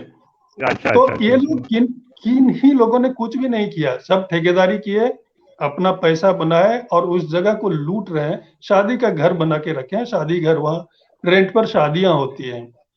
तो कला भवन तो नाम का कला भवन है, सुधांशु जी के स्मृति में बना, सुधांशु जी ने सब कुछ किया, रघुवंश बाबू ने जमीन दिया, लोगों ने पैसा दिया, लेकिन ये सब एक राजनीति का अड्डा बना के रखे हैं। वहाँ जूडो कराटे का क्लास चलता है, आप विश्वास करेंगे? 8 एकड़ कैंपस है वो। 8 बिल्कुल नहीं है, हाँ पोखर भी है, छठ का पूजा होता है। हाँ कैंपस बहुत अच्छा है, लेकिन कुछ भी नहीं होता है। ओपन थिएटर है एक बड़ा सा, और एक ओपन थिएटर है, इंडोर थिएटर भी, इंडोर थिएटर भी बना है। इंडोर थिएटर है। और मैं बचपन में वहां देखता था कि अच्छे अच्छे प्रोग्राम होते थे, लेकिन जब से मैं कॉलेज गया, मतलब 78-80s की बात है, उसके बाद से कंप्लीटली वो अधोपतन हो गया है कला भवन का। तो सुमन जी, मैं बोलूंगा कि कला भवन की तो आस ही छोड़ दीजिए, बिल्कुल है, वो एक ठेकेदारों का अड्डा है। मैं दूसरी बात कर रहा था, मैं ये कह रहा था कि आखिर जब कला भवन बना होगा, वो उस समय के जागृत समाज का एक उदाहरण था। वो कंटिन्यू नहीं हो पाना दुखद है। मैं तब की बात कर रहा हूँ कि जिस समय आप पूर्णिया में कला भवन की ये सारी बातें बता रहे हैं, उस समय पटना में कला से जुड़ा हुआ ऐसा कोई संस्थान नहीं था। इवन शिल्प कला परिषद हाँ। जो सबसे पुराना था पटना में, राधा मोहन बाबू का, हम्म। उसके लिए कोई भवन नहीं था, उसका कोई अपना स्थायी ठिकाना नहीं था, है ना। सुमन भाई, इस और पर एक यहाँ पे लाइन में जो, बोलना चाहूंगा। हाँ सुमन भाई, जी इसमें जो सबसे महत्वपूर्ण कारक है, मुझे जो मेरी मेरी नज़र में है, वो समाज मनोविज्ञान है, समाज सोशल जी साइकोलॉजी। जी तो अभी जो स्थिति है वो संस्कृति के लिए वो बहुत बुरा दौर है, जो अब संस्कृति का माहौल बना हुआ है। और ज्यों जो उपभोक्तावाद बढ़ा, त्यों त्यों हम कला से दूर होते चले गए। दूसरी बात क्या है कि जिस आदिवासी समुदाय में यह जो भित्ति चित्रण की बहुतायत थी, वो सुअर पूजते थे। वो हम अभी भी देखिए, उनके उनके घर के बगल में सुअर का बाड़ा हुआ करता था, लेकिन उनका घर सबसे साफ और सुथरा होता था। जो उच्च वर्ग के राजपूत वर्ग, ब्राह्मण वर्ग या जो भी वर्ग हो, उससे बहुत ही साफ सुथरा क्लीन हुआ करता था। तो एक जो मनोवृत्ति थी साफ रहने की, स्वच्छ रहने की, कपड़ा भी साफ वो पहनते थे, वह मनोवृत्ति जो है सो धीरे धीरे जब वो आधुनिक होने लगे, तो फिर वो एक अलग तरह की मनोवृत्ति में आ गए। वो बहुतावादी वो संस्कृति पर हावी हो गई, और फिर उनका भी रहन सहन जो है सो आम लोगों की तरह होने लगा, और उनके यहाँ भी आप गंदगी देख सकते हैं। लेकिन एक जमाना था कि भाई वे सबसे साफ सुथरा रहने वाले समुदाय माने जाते थे, कला प्रेमी माने जाते थे, जबकि उनके यहाँ सुअर का पालन नहीं होता था, जो कि सबसे सुअर को समझते। जनजातीय समाज तो अपने कला संस्कृति को लेके सभ्य समाज जिसको हम कहते हैं, उससे कई गुना ज्यादा सजग है ना, और इसलिए उनकी चीजें सैकड़ों साल से एज इट इज चली आ रही है, उसमें मिलावट भी बहुत कम हुआ है, और आपके और हमारे समाज में बहुत सारी चीजें बदलती चली। नहीं, एक और कारण क्या हुआ जो कि थोड़ा सा हो सकता है कि विवादित हो, मिशन का जो हस्तक्षेप वो शिक्षा के क्षेत्र में, तो उससे क्या हुआ कि आदमी जो आदिवासी वर्ग का था वो शिक्षित हो गया, और फिर वो अपने को एलिट क्लास में डाल दिया, और इस कला को नए दृष्टि से देखने लगा। इसके लिए जब हो सकता है कि शिक्षित, हाँ, वो शिक्षित होने पर वो इसका डॉक्यूमेंटेशन करता या उस पर कुछ काम करता, वह इस पर पूरा उसको कहा कि अरे ये क्या काम है, या गलत काम है, या हम लोगों का पिछड़ेपन की निशानी है, इसको छोड़ो और ये आगे बढ़ो। यह भी एक कारण रहा है वहां पर। वो या शिक्षा का गलत मोड़ जो है उनको कला से दूर किया है। इस बात को मैं मानता हूं, और मैंने अपने लेख में भी इसका जिक्र किया है कि आधुनिक शिक्षा का प्रभाव संथाली कला पर भी पड़ा है, और वो धीरे धीरे इससे अलग होते जा रहे हैं, ये सच्चाई है। लेकिन हाँ, कहीं कहीं पर जब उन्होंने इस्तेमाल किया है तो वो जो क्रिश्चियन बन गए, तो क्रॉस को भी अपने म्यूरल में यूज किया है। ये एक बड़ी अच्छी बात है। ये अच्छी बात है जी। तो कहीं ना कहीं ये शिक्षा हमको कला से दूर ले जा रहा है। हाँ, उनसे संपर्क नहीं हो पाया क्या सुनील जी? हो रहा है, बस वो लगभग 2 मिनट 1 मिनट में जुड़ जाएंगे। वो स्क्रीन पे दिख रहे हैं, थोड़ा सेटअप कर रहे हैं वो। तो वो क्या आर्टिस्ट है या मतलब कला प्रेमी है? वो आर्टिस्ट हैं, विराटनगर में आर्टिस्ट हैं, और उन्होंने म्यूरल्स पे भी काम किया है, वॉल म्यूरल्स पे भी काम किया है। मिथिला चित्रकार वो स्वयं मानते हैं खुद को, मिथिला चित्रकला से वो जुड़े हुए हैं।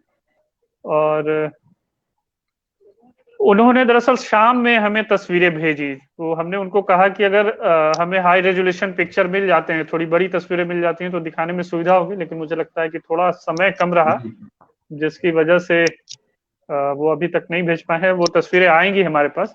लेकिन इस बीच एक सवाल है संजय जी से, जब तक एससी सुमन जुड़ते हैं, कि डॉक्यूमेंटेशन की वजह, डॉक्यूमेंटेशन के दौरान तमाम दिक्कतों का सामना आपने किया जी। और फिर उसको जिसको उसके लिए पेपर मेसी में आपने शिफ्ट करने की कोशिश की।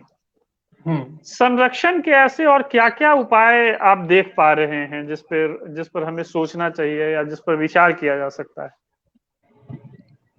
इसके संरक्षण के लिए तो मैंने एक बताया कि क्लस्टर ऑफ हाउसेस बनाए जाए, आर्किटेक्ट को यूज किया जाए, और जिसमें ऐसे मटेरियल यूज किए जाए जो परमानेंट भी हो, साथ ही साथ स्थानीय जो लोकल जो मटेरियल है उसका इस्तेमाल हो, परमानेंसी तो जरूर ही हो, और उसमें उनको इन्वॉल्व किया जाए ताकि उनकी दीवारों पे जो उनकी आदत है, जो परंपरा है दीवारों को सजाने की, वो बरकरार रखे। दूसरा है, अभी शंभू जी ने कहा कि वर्कशॉप, मैं थोड़ा डरता हूं वर्कशॉप से, क्योंकि अक्सर क्या होता है कि वर्कशॉप करते हैं और जो लोग कलाकार हैं उनको हम तथाकथित पढ़े लिखे कलाकार जाकर उनको अपनी चीज थोपते हैं। ये एक बहुत बड़ा ड्रॉबैक होता है लोक कला के विकास के लिए, क्योंकि वो बहुत ही स्पॉन्टेनियस होते हैं, वो अपना काम अपने आवेग से, अपने इमोशन से करते हैं, अपनी पसंद के अनुसार करते हैं। लेकिन जब वर्कशॉप होता है तो वो आकर्षित हो जाते हैं कि जब आधुनिक कलाकार उनको कुछ टेक्निक सिखाते हैं, कुछ फॉर्म दिखाते हैं करके, तब होता है कि वो अपने आप को पिछड़ा समझने लगते हैं। जैसे कि गांव में जो अभी ये कला कम हो रही है, उसका कारण है कि शहर से जाते हैं, शादी ब्याह वगैरह में, सुमन जी भी ने कहा कि कोहबर में सजाते हैं शहरी कलाकार जाकर। मैं मॉडर्न आर्टिस्ट की बात नहीं कर रहा हूँ, जो छुट भैये हैं, जो साइन बोर्ड पेंटर हैं, वॉल पेंटर हैं, वो लोग जाकर वहां पर कुछ चटकीले रंगों में बना देते हैं। उनका जो रियलिज्म होता है, वो रियलिज्म से गांव के जो लोक कलाकार हैं उनको लगता है कि अरे ये तो बहुत ही प्यारा है, एकदम सही लगता है कि रियल में है। उनको अपना काम तब बहुत ही छोटा महसूस करते हैं वो, और इसलिए वो धीरे धीरे हटने लगते हैं और उनकी नकल करने की कोशिश करने लगते हैं। तो मेरा एक और मैं सवाल सोचता हूं, है, मेरा जी एक और सवाल है जिस पर हम आएंगे संजय जी। एससी सुमन जी हमारे साथ जुड़ गए हैं, तो मैं अपने आप को स्क्रीन से थोड़े समय के लिए अलग करता हूं ताकि स्क्रीन पर वो ठीक से दिख भी पड़े, एक स्क्रीन भी ठीक दिखे। तो जी सुमन भैया और एससी सुमन जी, आप लोग चर्चा कीजिए प्लीज।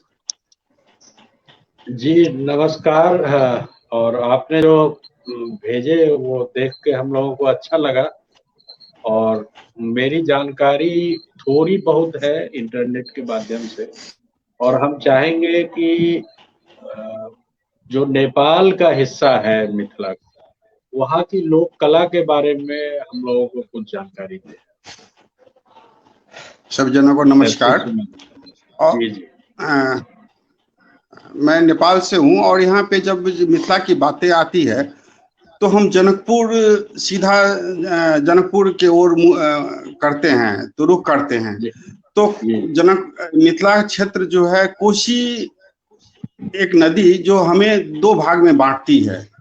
कुछ कोसी के उधर मिथिला तरफ से कोसी आके कोसी तक की मिथिला कहा जाता है। फिर जाके ये इधर कोसी से दूसरी साइड, जिसमें मोरंग और जिसमें पूर्णिया और सहरसा, पूर्णिया, मोरंग, सुनसरी नेपाल के जो जिला हैं वो जुड़ जाते हैं। तो जैसे कि हम मिथिलांचल में मैथिली बोलते हैं, उसी तरह कोसी के पार आने के बाद मैथिली में थोड़ा सा परिवर्तन हम पाते हैं मूलतया। तो मिथिलांचल का जो मैथिली पेंटिंग है, जिसको आप बिहार में हम लोग मधुबनी का लोग जानते हैं, हम लोग उसको मिथिला पेंटिंग कह के उसको मिथिला पेंटर और मिथिला पेंटिंग हम लोग करते हैं और कहते भी। सही शब्द मिथिला पेंटिंग ही होना चाहिए, होना चाहिए, मिथिला पेंटिंग ही। और करीब करीब मुझे लगता है मैं ये 40 वर्ष से ये कला क्षेत्र में हूँ और मिथिला पेंटिंग के क्षेत्र में मैं काम कर रहा हूँ। तो इधर आके और विराटनगर की बातें जब आती है, कोसी पार की बातें आती है, तो हम यहाँ से फिर जब कला अध्ययन करने लगते हैं, कुछ अनुसंधान करने की ओर चलते हैं, तो हमें जिससे आज संजय जी ने म्यूरल पेंटिंग के बारे में, भित्ति चित्र के बारे में जो बहुत सारे बातें आई जो रिलीफ शैली में किया जाता है, तो हमारे यहाँ जो है इसमें थारू का बस्ती बहुत ज्यादा है, सुनसरी और मोरंग में, खास करके दो जिला में। वैसे सप्तरी में, कोसी पार सप्तरी में भी थारू का बसोबास है। और यहाँ आके हम देखते हैं जो कि बहुत सारे, प्रत्येक मिट्टी के घर में मिथिला पेंटिंग से अलग वो म्यूरल के और हम लोग रिलीफ शैली में वो लोग मिट्टी का काम करते हैं। तो यहाँ पे आके जिस तरह भाषा में परिवर्तन हुआ है, मुझे उतना ही परिवर्तन कला के क्षेत्र में भी आया है। तो जब हम बात करते हैं इस म्यूरल पे, इसको बचाने की, चाहे इसमें अनुसंधान करने की, जैसे बहुत सारी बातें हम लोगों के बीच में अभी हम लोग डिस्कशन के तौर पे जाना और समझा भी। तो जैसे कि अब इंदिरा आवास की बातें, चाहे संथाल लोगों का बस्ती मोरंग में भी पाया जाता है, जो कि सेम चीज हम पूर्णिया के क्षेत्र में। और रेणु जी की बातें जो यहाँ आई, उनका शिक्षा जो है, उनकी महिला आंचल और विभिन्न किताबों में बीपी कोइराला के घर में रहे हैं, वहाँ पे उनकी और आदर्श विद्यालय जो विराटनगर के विद्यालय हैं, वहाँ पे उन्होंने अपना प्रारंभिक शिक्षा शुरू भी किया। और ये चर्चा सब भी मैंने इसी क्षेत्र से जुड़ा हुआ चर्चा है, जिसमें बहुत सारी बातें हैं और किताब सब में भी हम लोग को पढ़ने को मिलता है। तो अब रही, जैसे कि हमने कुछ चित्र आपको भेजा, तो मैं fine art academy, Nepal fine art academy में एकेडमिशियन होके लोक कला पे मैं काम किया हूँ। 4 वर्ष मैं विगत 4 वर्ष वहाँ पे था और लोक कला head of the department of the folk art के रूप में मैंने वहाँ पे काम किया। और इस तहत मैंने जैसे संथालों के मधुबनी पेंटिंग, जैसे मिथिला पेंटिंग के साथ साथ और पेंटिंग क्यों नहीं उभर के आ रहा है, जिसके बारे में हम लोग बहुत सारे यहाँ पे बातें की। तो जैसे कि अवसर की बातें आई, शिक्षा की बातें आई, लोग रोजगार की बातें आई, अर्थतंत्र की, संजय जी ने अर्थतंत्र की बात से जोड़ा उसको। ये सब अपने अपने जगह पे सही है। और इसी तहत अगर हम पढ़ाई के ओर भी, यूनिवर्सिटी की सिलेबस के बारे में भी हम लोगों ने बात की, और कुछ हमारा पढ़ाई पद्धति जो पश्चिमी शैली में है, तो सब कुछ यथावत अभी भी नेपाल उससे भी अलग नहीं है। हमारे यहाँ भी वही समस्या है और उसी तरह की पढ़ाई हम लोग करते हैं। और जब से मैंने ये 40 वर्ष से पहले लोक कला का चर्चा नेपाल में हुआ ही नहीं करता था। जब से मैंने ये पेंटिंग में काम करने लगा और अपना भाषा, अपना मैथिली पेंटिंग को मैंने जब आगे लाने के बाद लोक कला के रूप में ये प्रचलित होता गया। और इसमें जब मैं एकेडमिशियन होके आया तो मैंने अवध कला का, जब ये पेंटिंग मिथिला का पहचान के रूप में उभर के आ रहा है, तो जब पहचान की मुद्दा से हम बात करते हैं तो क्यों ना अवध क्षेत्र का अपना कुछ कला है, चाहे संथाल क्षेत्र में अपना कला है, चाहे मोरंग और इसमें कौशिक कला अपना है, तो इसमें इनकी चर्चा क्यों नहीं होती है। और फोक आर्ट डिपार्टमेंट में होने के नाते मैंने इसमें जगह जगह वर्कशॉप किया, जिसमें कि संथाल लोगों को भी, आप जो चित्र देख रहे हैं वो संथाल लोगों को बुला के हमने यहाँ पे विराटनगर में इसमें कोई गवर्नमेंट का अनुदान नहीं है, पर हम लोग एक प्राइवेट रूप में एक ट्रेडिशोर और कृषि फॉर्म बनाने का एक योजना में हम लोग हैं। और इसी तहत इसमें हम कुछ एकोमोडेशन इस तरह का घर बनाना चाह रहे हैं, जिसमें कि यहाँ की मिट्टी की कला जो अभी प्राय जैसे लुप्त होने की अवस्था में है, चाहे तो उसको हम लोग क्यों न रिवाइव करके आर्किटेक्ट के माध्यम से, जो परिकल्पना हमारे संजय जी ने कहा, वही परिकल्पना करीब सेम है हम दोनों का, कि एक यहाँ पे कलाग्राम हो, वो कलाग्राम का में यहाँ की संस्कृति और यहाँ के बच्चों के लिए म्यूजियम, आर्ट वर्कशॉप के लिए जगह, स्टूडियो, ये सब ये हमारा 10 बीघा का एक तो प्लॉट है, हम लोग उसमें निर्माण करने का योजना में है। और वही उसी तहत में वो जो घर जो हम लोग देख रहे हैं वो एक नमूना के रूप में वो घर बनाया गया है। और इसको हम लोग एक अटैच बाथरूम और इसमें 5 एकोमोडेशन कम से कम हम लोग इमीडिएट हम लोग बना के इसको स्टार्ट करने का सोच रहे हैं। तो जिसमें कोई आए तो उसको वो चीज़ हमेशा लगे कि हम एक नया जगह गए और ये हमारी कला है और ये चीज़ हम लोग भूल चुके हैं, जिससे हम अपने बच्चों को भी हम लोग कुछ शिक्षित कर सके, उसके बारे में हम लोग जानकारी दे सकें और इस तरह की कुछ काम हम लोग कर सकते हैं। तो उसमें कलाकार, मैं एक कलाकार होने के नाते और कला के लिए अब हम हमेशा सरकार को ही कितना दोष दे, हमारा भी कर्तव्य कुछ बनता है, जितना सकभर हम लोग कर रहे हैं उतना करना चाहिए। और इसी तहत आज मुझे अच्छा भी लगा, सब लोगों से जुड़ के हम लोगों ने बात की और बहुत कुछ जानने सीखने को मुझे भी मिला। तो इसी तहत आज सुनील जी को धन्यवाद जो कि मुझे इसमें जोड़ा और मैं भी अपना कुछ बातें रख पाया। जी, मैं ये बता रहा था कि एक संजोग रहा है कि आपके यहाँ रागिनी उपाध्याय रही हैं जी। हाँ, जिस टाइम में रागिनी उपाध्याय चांसलर थी, मैं उन्हीं के तहत folk art department, head of the folk art department था। हम लोग ने साथ ही काम किया है। अच्छा।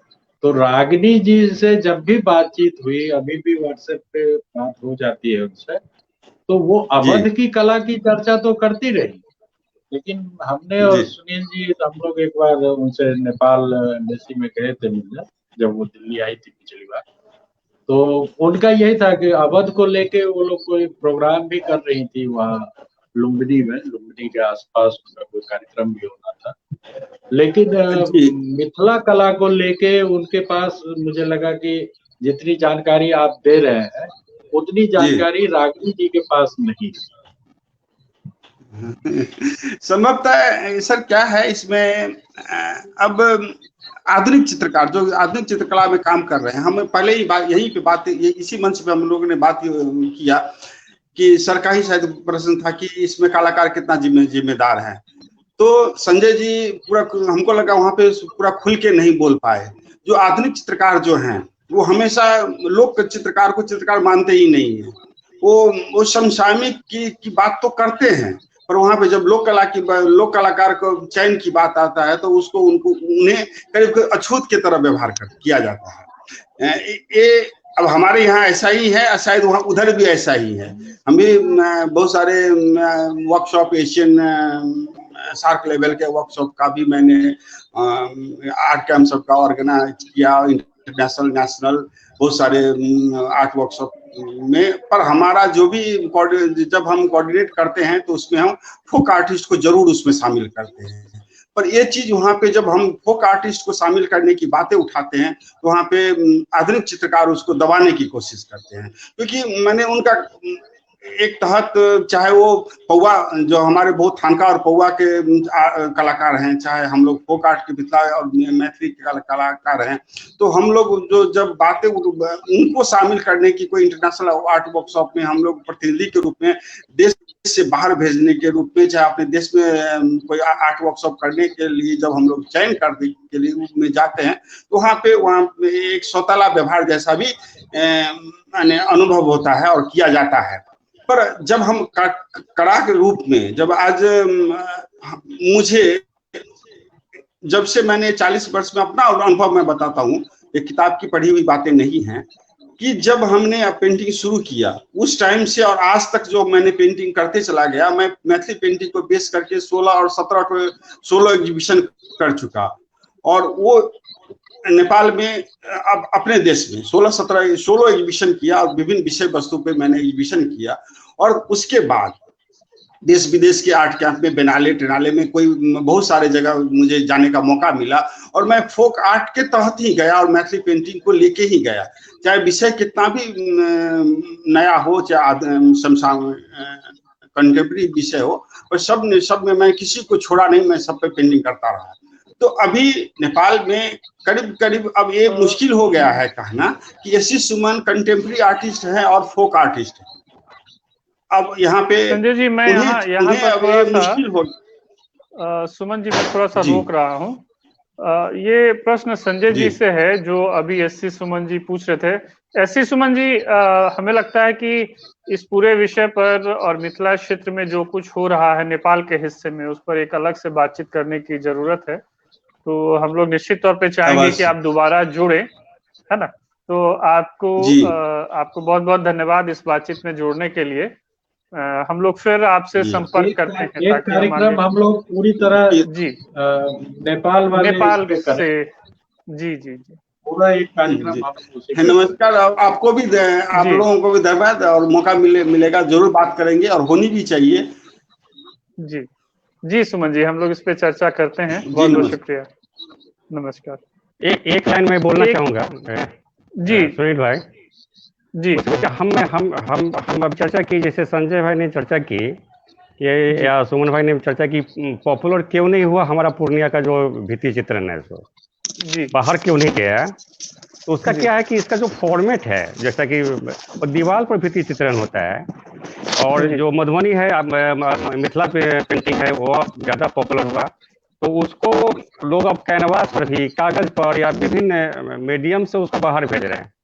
तो बाहर विदेश भी जा रहा है, अमेरिका एक्सपोर्ट हो रहा है, वो कपड़े पर भी, सिल्क के कपड़े पर भी उसको चित्रण लोग कर रहे हैं। तो यह क्या हुआ कि लोगों के संपर्क में आया, वो ज्यादा लोगों के संपर्क में आया, या चूंकि भित्ति पर है उसका किसी और मीडियम से उसको लोगों ने चित्रण नहीं किया, चाहे एक अलग फॉर्मेट रहने के कारण इसका विकास थोड़ा बाधित हुआ है इसका।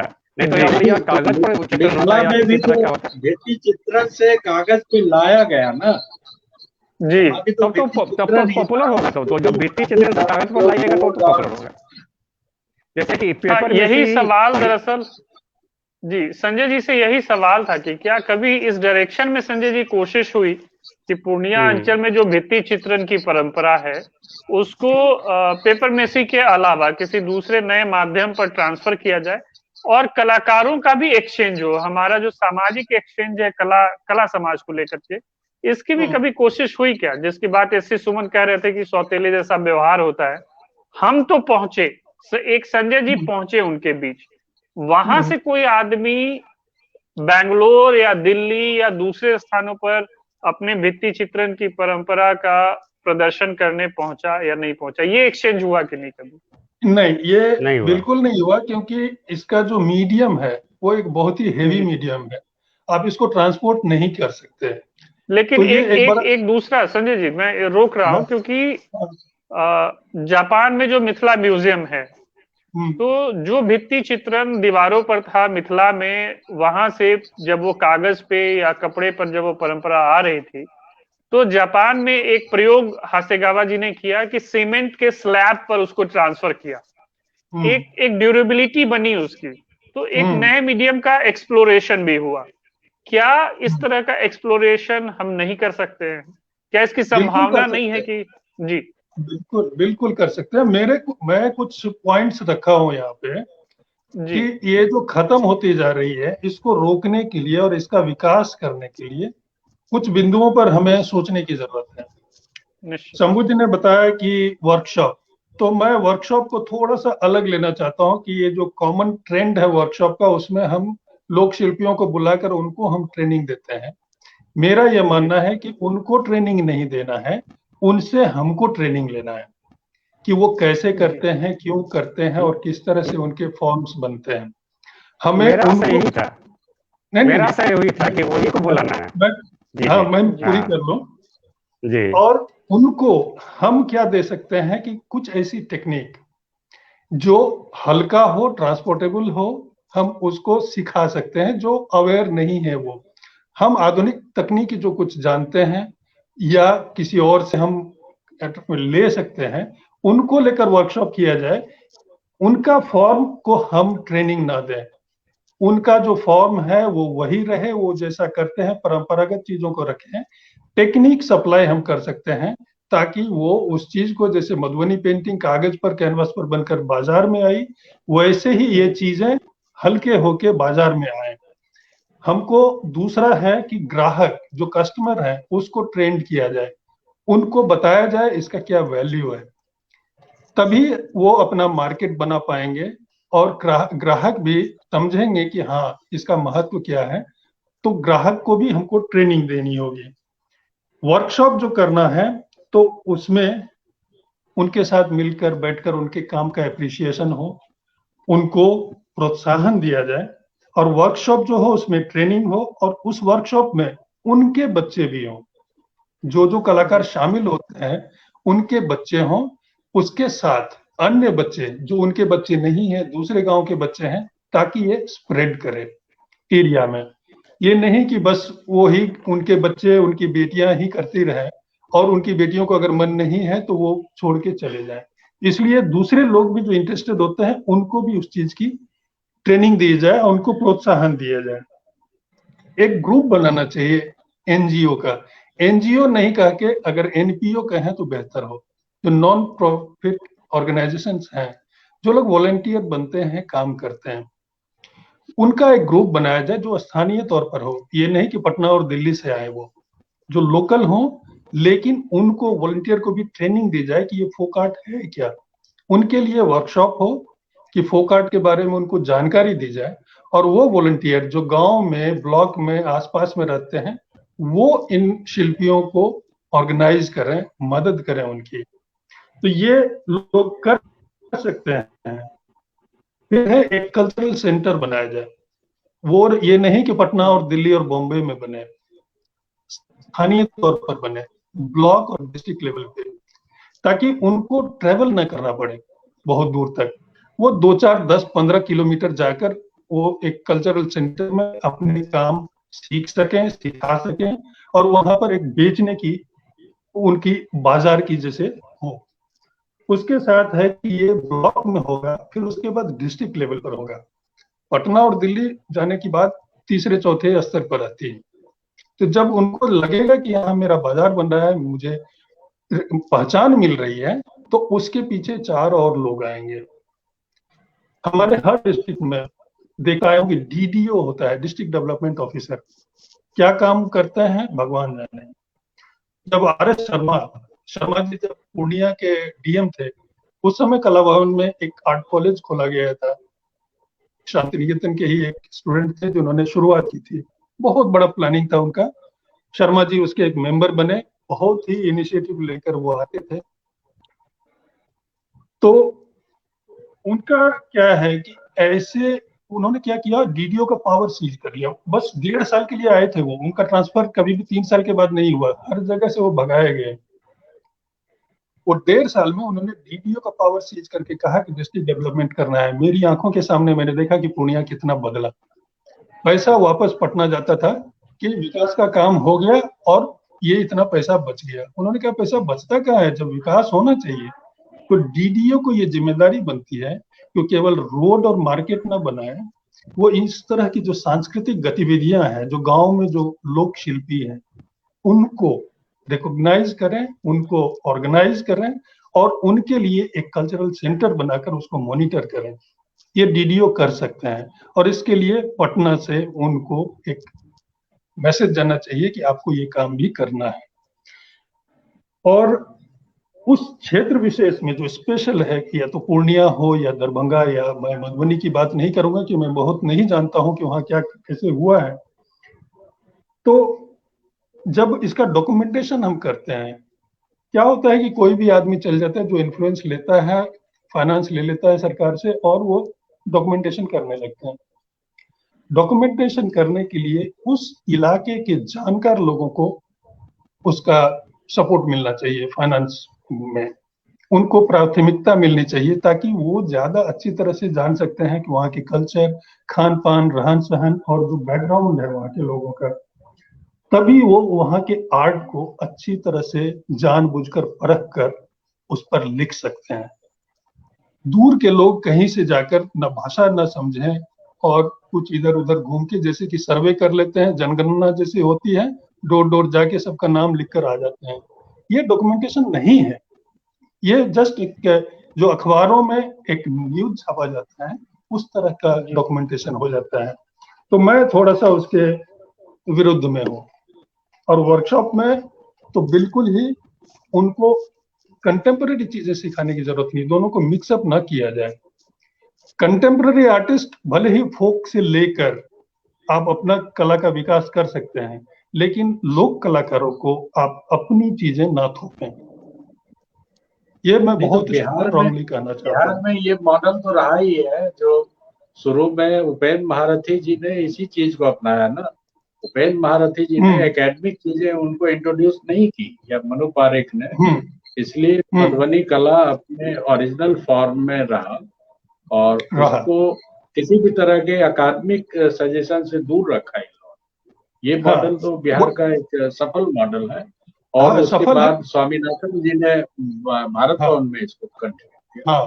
स्वामीनाथन जी के बारे में ज्यादा चर्चा हो गई, बिहार की चर्चा कम हुई, क्योंकि उपेंद्र भारती जी के समय में उनका उस तरह का ये नहीं था। लेकिन उससे पहले ये मॉडल तो उपेंद्र भारती ने अपनाया। बहन भारती ने, लेकिन उसके बाद उन्होंने किसी तरह का कोई सुझाव या किसी तरह का अपनी तरफ से कुछ नहीं किया, सिर्फ जो तभी तो चीजें आज वहां तक, से थी। हाँ, तभी तो आज तक जिंदा रह पाया है, नहीं तो कब का वो समेट जाते फिर। तो ये बात है कि अभी हम गलत कर देते हैं कहीं ना कहीं, कि हम लगता है कि वो सोफिस्टिकेटेड नहीं है, उसमें वो खूबियां नहीं हैं, तो हम उसको सिखाने लगते हैं। ये बिल्कुल ही गलत है, हमें उल्टा उनसे सीखने की जरूरत है। और सबसे बहुत जरूरी है कि हमको जो लोक शिल्पी हैं उनकी पसंद और नापसंद को हम महत्व दें। वो क्या चाहते हैं बनाना, दीवार पर हो या कैनवास पर हो या जहां कहीं भी हो। अक्सर क्या होता है कि जानकार लोग जो हैं, जो सो कॉल्ड आर्टिस्ट हैं, मॉडर्न आर्टिस्ट हैं, कंटेम्पररी आर्टिस्ट हैं, वो जाकर अपना नॉलेज उनको देने लगते हैं। तो लोक शिल्पी इनकी भाषा, इनका रहन सहन, इनका तौर तरीका देख के बेचारे अपने आप को छोटा समझते हैं, और फिर जो ये बोलते हैं तो लगता है उनको कि बहुत बड़ी बात बोल रहे हैं, और वो अपना जो है परंपरागत उनमें जो गुण है, अपना जन्मजात गुण, उसको छोड़ के ये इनकी तरह का करने लगते हैं। मैंने नेपाल का भी देखा, काफी अच्छा है, लेकिन उसमें सोफिस्टिकेशन आ रहा है, वो ट्रेनिंग साफ झलकती है उसमें। स्पॉन्टिनिटी जो है, जो आप पूर्णिया के कामों में देखेंगे तो, या झारखंड के जो आदिवासी के कलाओं में है, वो स्पॉन्टिनिटी कम है। ये काफी ज्यादा बाजारू जैसा होते जा रहा है। तो इन चीजों से थोड़ा सा बचाने के लिए हमें ट्रेनिंग कम, उनसे सीखने की जरूरत है, न कि उनको सिखाने की। नहीं तो क्या होता है कि उनका जो एक्चुअल जो एस्थेटिक सेंस है, उनका जो सौंदर्य है उनके काम में, जिसको फोक फोक करके आज लोग कह रहे हैं, बहुत ऊपर उठाने की कोशिश करते हैं, वो चीज ही खत्म हो जाता है। जब लोक कला में लोक ही नहीं रहेगा तो फिर कला किस बात की रहेगी, तो वो तो बाजारू बन जाएगा। और बाजारू बनने के चक्कर में क्या होता है कि वो घरों में सजाने की चीज बन जाती है। ऑब्जेक्ट हम खरीद के घर में लगाते हैं कि ये मधुबनी है, मेरे घर में भी मधुबनी पेंटिंग है, लेकिन वो क्या हो गया है, मधुबनी पेंटिंग भी डिटोरिएट कर रही है। और क्या हो गया, इतना कमर्शियल हो गया है, पैसे के लालच में ऐसे ऐसी पेंटिंग बन रही है जिसमें उसकी खूबी कम होती जा रही है। तो बाजार का असर ऐसा ना हो कि वो एक सजाने की वस्तु बनकर रह जाए, उनका जो एस्थेटिक सेंस है वो उसमें रहे, कि उनका जो सौंदर्य है उसमें, उसकी जो फीलिंग है, जो इमोशन है, वो बहुत जरूरी है कंटिन्यू करना।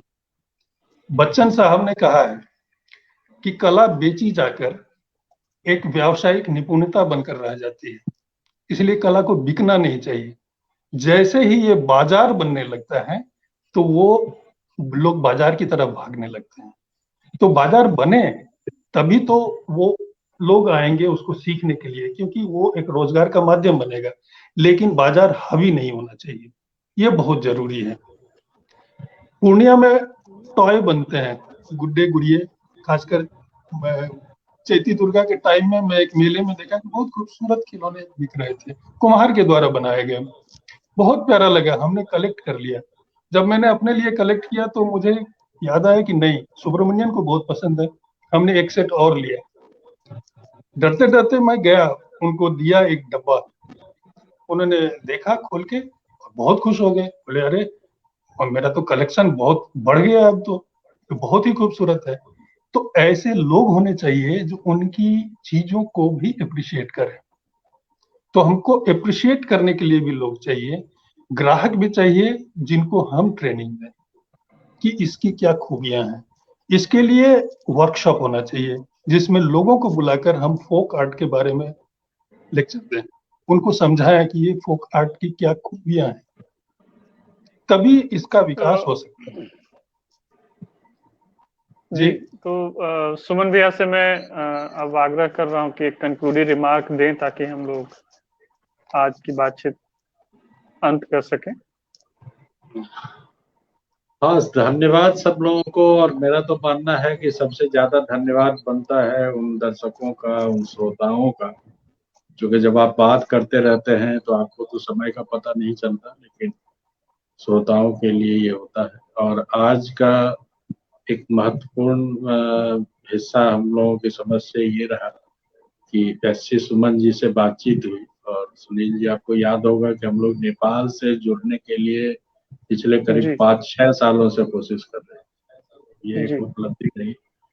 शंभू जी तो पहले से हम लोगों की पकड़ में थे, लेकिन आज थोड़ा सार्वजनिक रूप से इनको हमने पकड़ा है, अभी तक व्यक्तिगत तौर पे थे। तो जरूरत होगी कि हम वहाँ के समाज और उससे जुड़े हुए चीजों को ऐड करें और अपनी अपनी जिम्मेदारी तो निभाएं, फिर देखते हैं कि समाज क्या करता है, सरकार क्या करती है। लेकिन अपनी जिम्मेदारी अगर हम लोग सब लोग निभाएंगे तो कुछ चीजें तो सामने आएंगी। काफी लोगों के जानकारी में चीजें आई जब से हम लोगों ने, मुश्किल से 10 दिन हुआ है इस विषय पे चर्चा करते हुए, खास करके पूर्णिया के वृद्धि चित्रण में जब से संजय भाई से बातचीत हुई। तो संजय भाई से भी अनुरोध रहेगा कि बेंगलोर में रहें, लेकिन वहां से जुड़े रहे पूर्णिया से और बिहार के इससे, तो सब लोग मिलके इसको एक स्वरूप देंगे। इसकी एक गारंटी हम लोग ले सकते हैं अगर सब साथ मिलकर करें। बिल्कुल। और मीडिया को धन्यवाद मैं इसलिए भी देता हूँ कि अभी कला से जुड़े हुए जितने भी संगठन या जो भी इस तरह की चीजें वो आधुनिक कला की तरफ बहुत जल्दी चले जाते हैं, लेकिन सुनील जी का ये कमिटमेंट कि नहीं हम आधुनिक कला पे बात करेंगे ही नहीं, ये अच्छी बात है और इसके लिए सुनील जी का धन्यवाद बनता ही है कि हम लोग इस तरह से लगातार, हम लोग तो घंटा 2 घंटा टाइम दे रहे हैं, लेकिन ये लगातार 24 घंटे समय दे रहे हैं। आगे भी कई योजनाएं हैं लोक कला को लेके, झारखंड की लोक कला को लेके, जहां जहां तक संभव हो रहा है वहां कर रहे हैं। तो इसी के साथ हम लोग विदा लेते हैं। आपस में बातचीत संवाद तो होता ही रहेगा। धन्यवाद जी। आप सभी लोगों को बहुत बहुत धन्यवाद, और जो दर्शक, जो लोग भी अभी तक हमारे साथ जुड़े हुए हैं, उन सबको बहुत बहुत धन्यवाद, आभार। हमारी कोशिश है कि अगली बातचीत हम अभी तक मिथिलांचल के क्षेत्र में रहे हैं, हमारी सारी बातचीत मिथिलांचल के क्षेत्र से रही है, तो थोड़ा हम दूसरे क्षेत्र में भी बढ़े। अगली बातचीत एक कोशिश के तौर पे है कि हम मंजूषा पर करें, क्योंकि मंजूषा का भी एक विस्तार है और पिछले कुछ वर्षों में, पिछले दो दशक में खास तौर पे वो बहुत तेजी से उभरा है। तो अगली बातचीत हमारी कोशिश है कि मंजूषा पर हो। हम अन्य कलाओं पर भी बातचीत करेंगे, उन कलाओं पर जिनके बारे में चर्चा हम नहीं करते हैं, जिनको हमने मान लिया है कि परंपरागत तरीके से शिल्प ही बने रहना उनकी नियति है, गुर्बत में ही रहना उन कलाकारों की नियति है। हम एक कलाकृति खरीदते हैं जिसकी कीमत बामुश्किल 800 से 900 रुपए होती है। गया के बाजार में उसकी कीमत 2400 रुपए हो जाती है। दिल्ली के बाजार में उसकी कीमत करीब 12,000 रुपए हो जाती है। तो इस खेल को भी समझने की कोशिश करेंगे। इन सब के बीच, प्राइस के इन डिफरेंसेस के बीच कलाकार कहाँ है, हम इन सब चीजों पर भी बातचीत करेंगे। बिहार में अनेक लोक कलाएं हैं, अनेक लोक शिल्प हैं जिन पर कभी बातचीत नहीं हुई है। हम लोग कोशिश कर रहे हैं कि हम उन पर भी बातचीत कर सकें। तो आप सभी लोगों का बहुत बहुत धन्यवाद। हम लोग फिर मिलते हैं अगले हफ्ते। शुक्रिया, थैंक यू जी, धन्यवाद। Thank you.